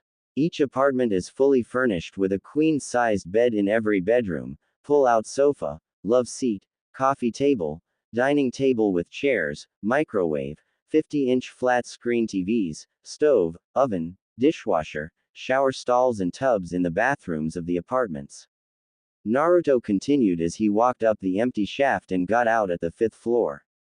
He walked over to the nearest apartment and opened the door. Well, feel free to take a look around, ladies. The three sisters looked around the apartment for a few minutes and talked amongst themselves, before walking back up front to speak with Naruto. Naruto-kun, are we allowed to change anything? Asked Sarah. Oh, yes you can. You can get different furniture, paint it a different color, and select a different type of floor. So far it seems good, but now of the big question. How much does all of this cost? Asked Kathy. Here's a pamphlet with the prices. Naruto said as he handed the folded piece of paper to the tallest of the sisters. The three women stared at the prices with wide eyes. They looked up at Naruto and said in perfect unison, "We'll take it." Perfect. I'll get a contract for you to sign. How soon would the three of you like to be moved in and which floor would you like? Asked Naruto. We'd like an apartment on the 6th floor and to move in as soon as possible. Replied Kami. No problem then. Naruto told her as he summoned 20 clones. Help them move their stuff in, Naruto told his clones. He then turned back to the sisters and said, when you get back, I'll have the papers and your room keys ready. The three sisters then left with the clones to gather their things. They returned 25 minutes later with several large boxes and slowly brought them up to the 6th floor. Naruto showed them their new apartment and gave them the paperwork to fill out. 15 minutes later, Naruto had his first residence. Well, things are definitely starting to change around here. Naruto thought to himself as he walked down to his office.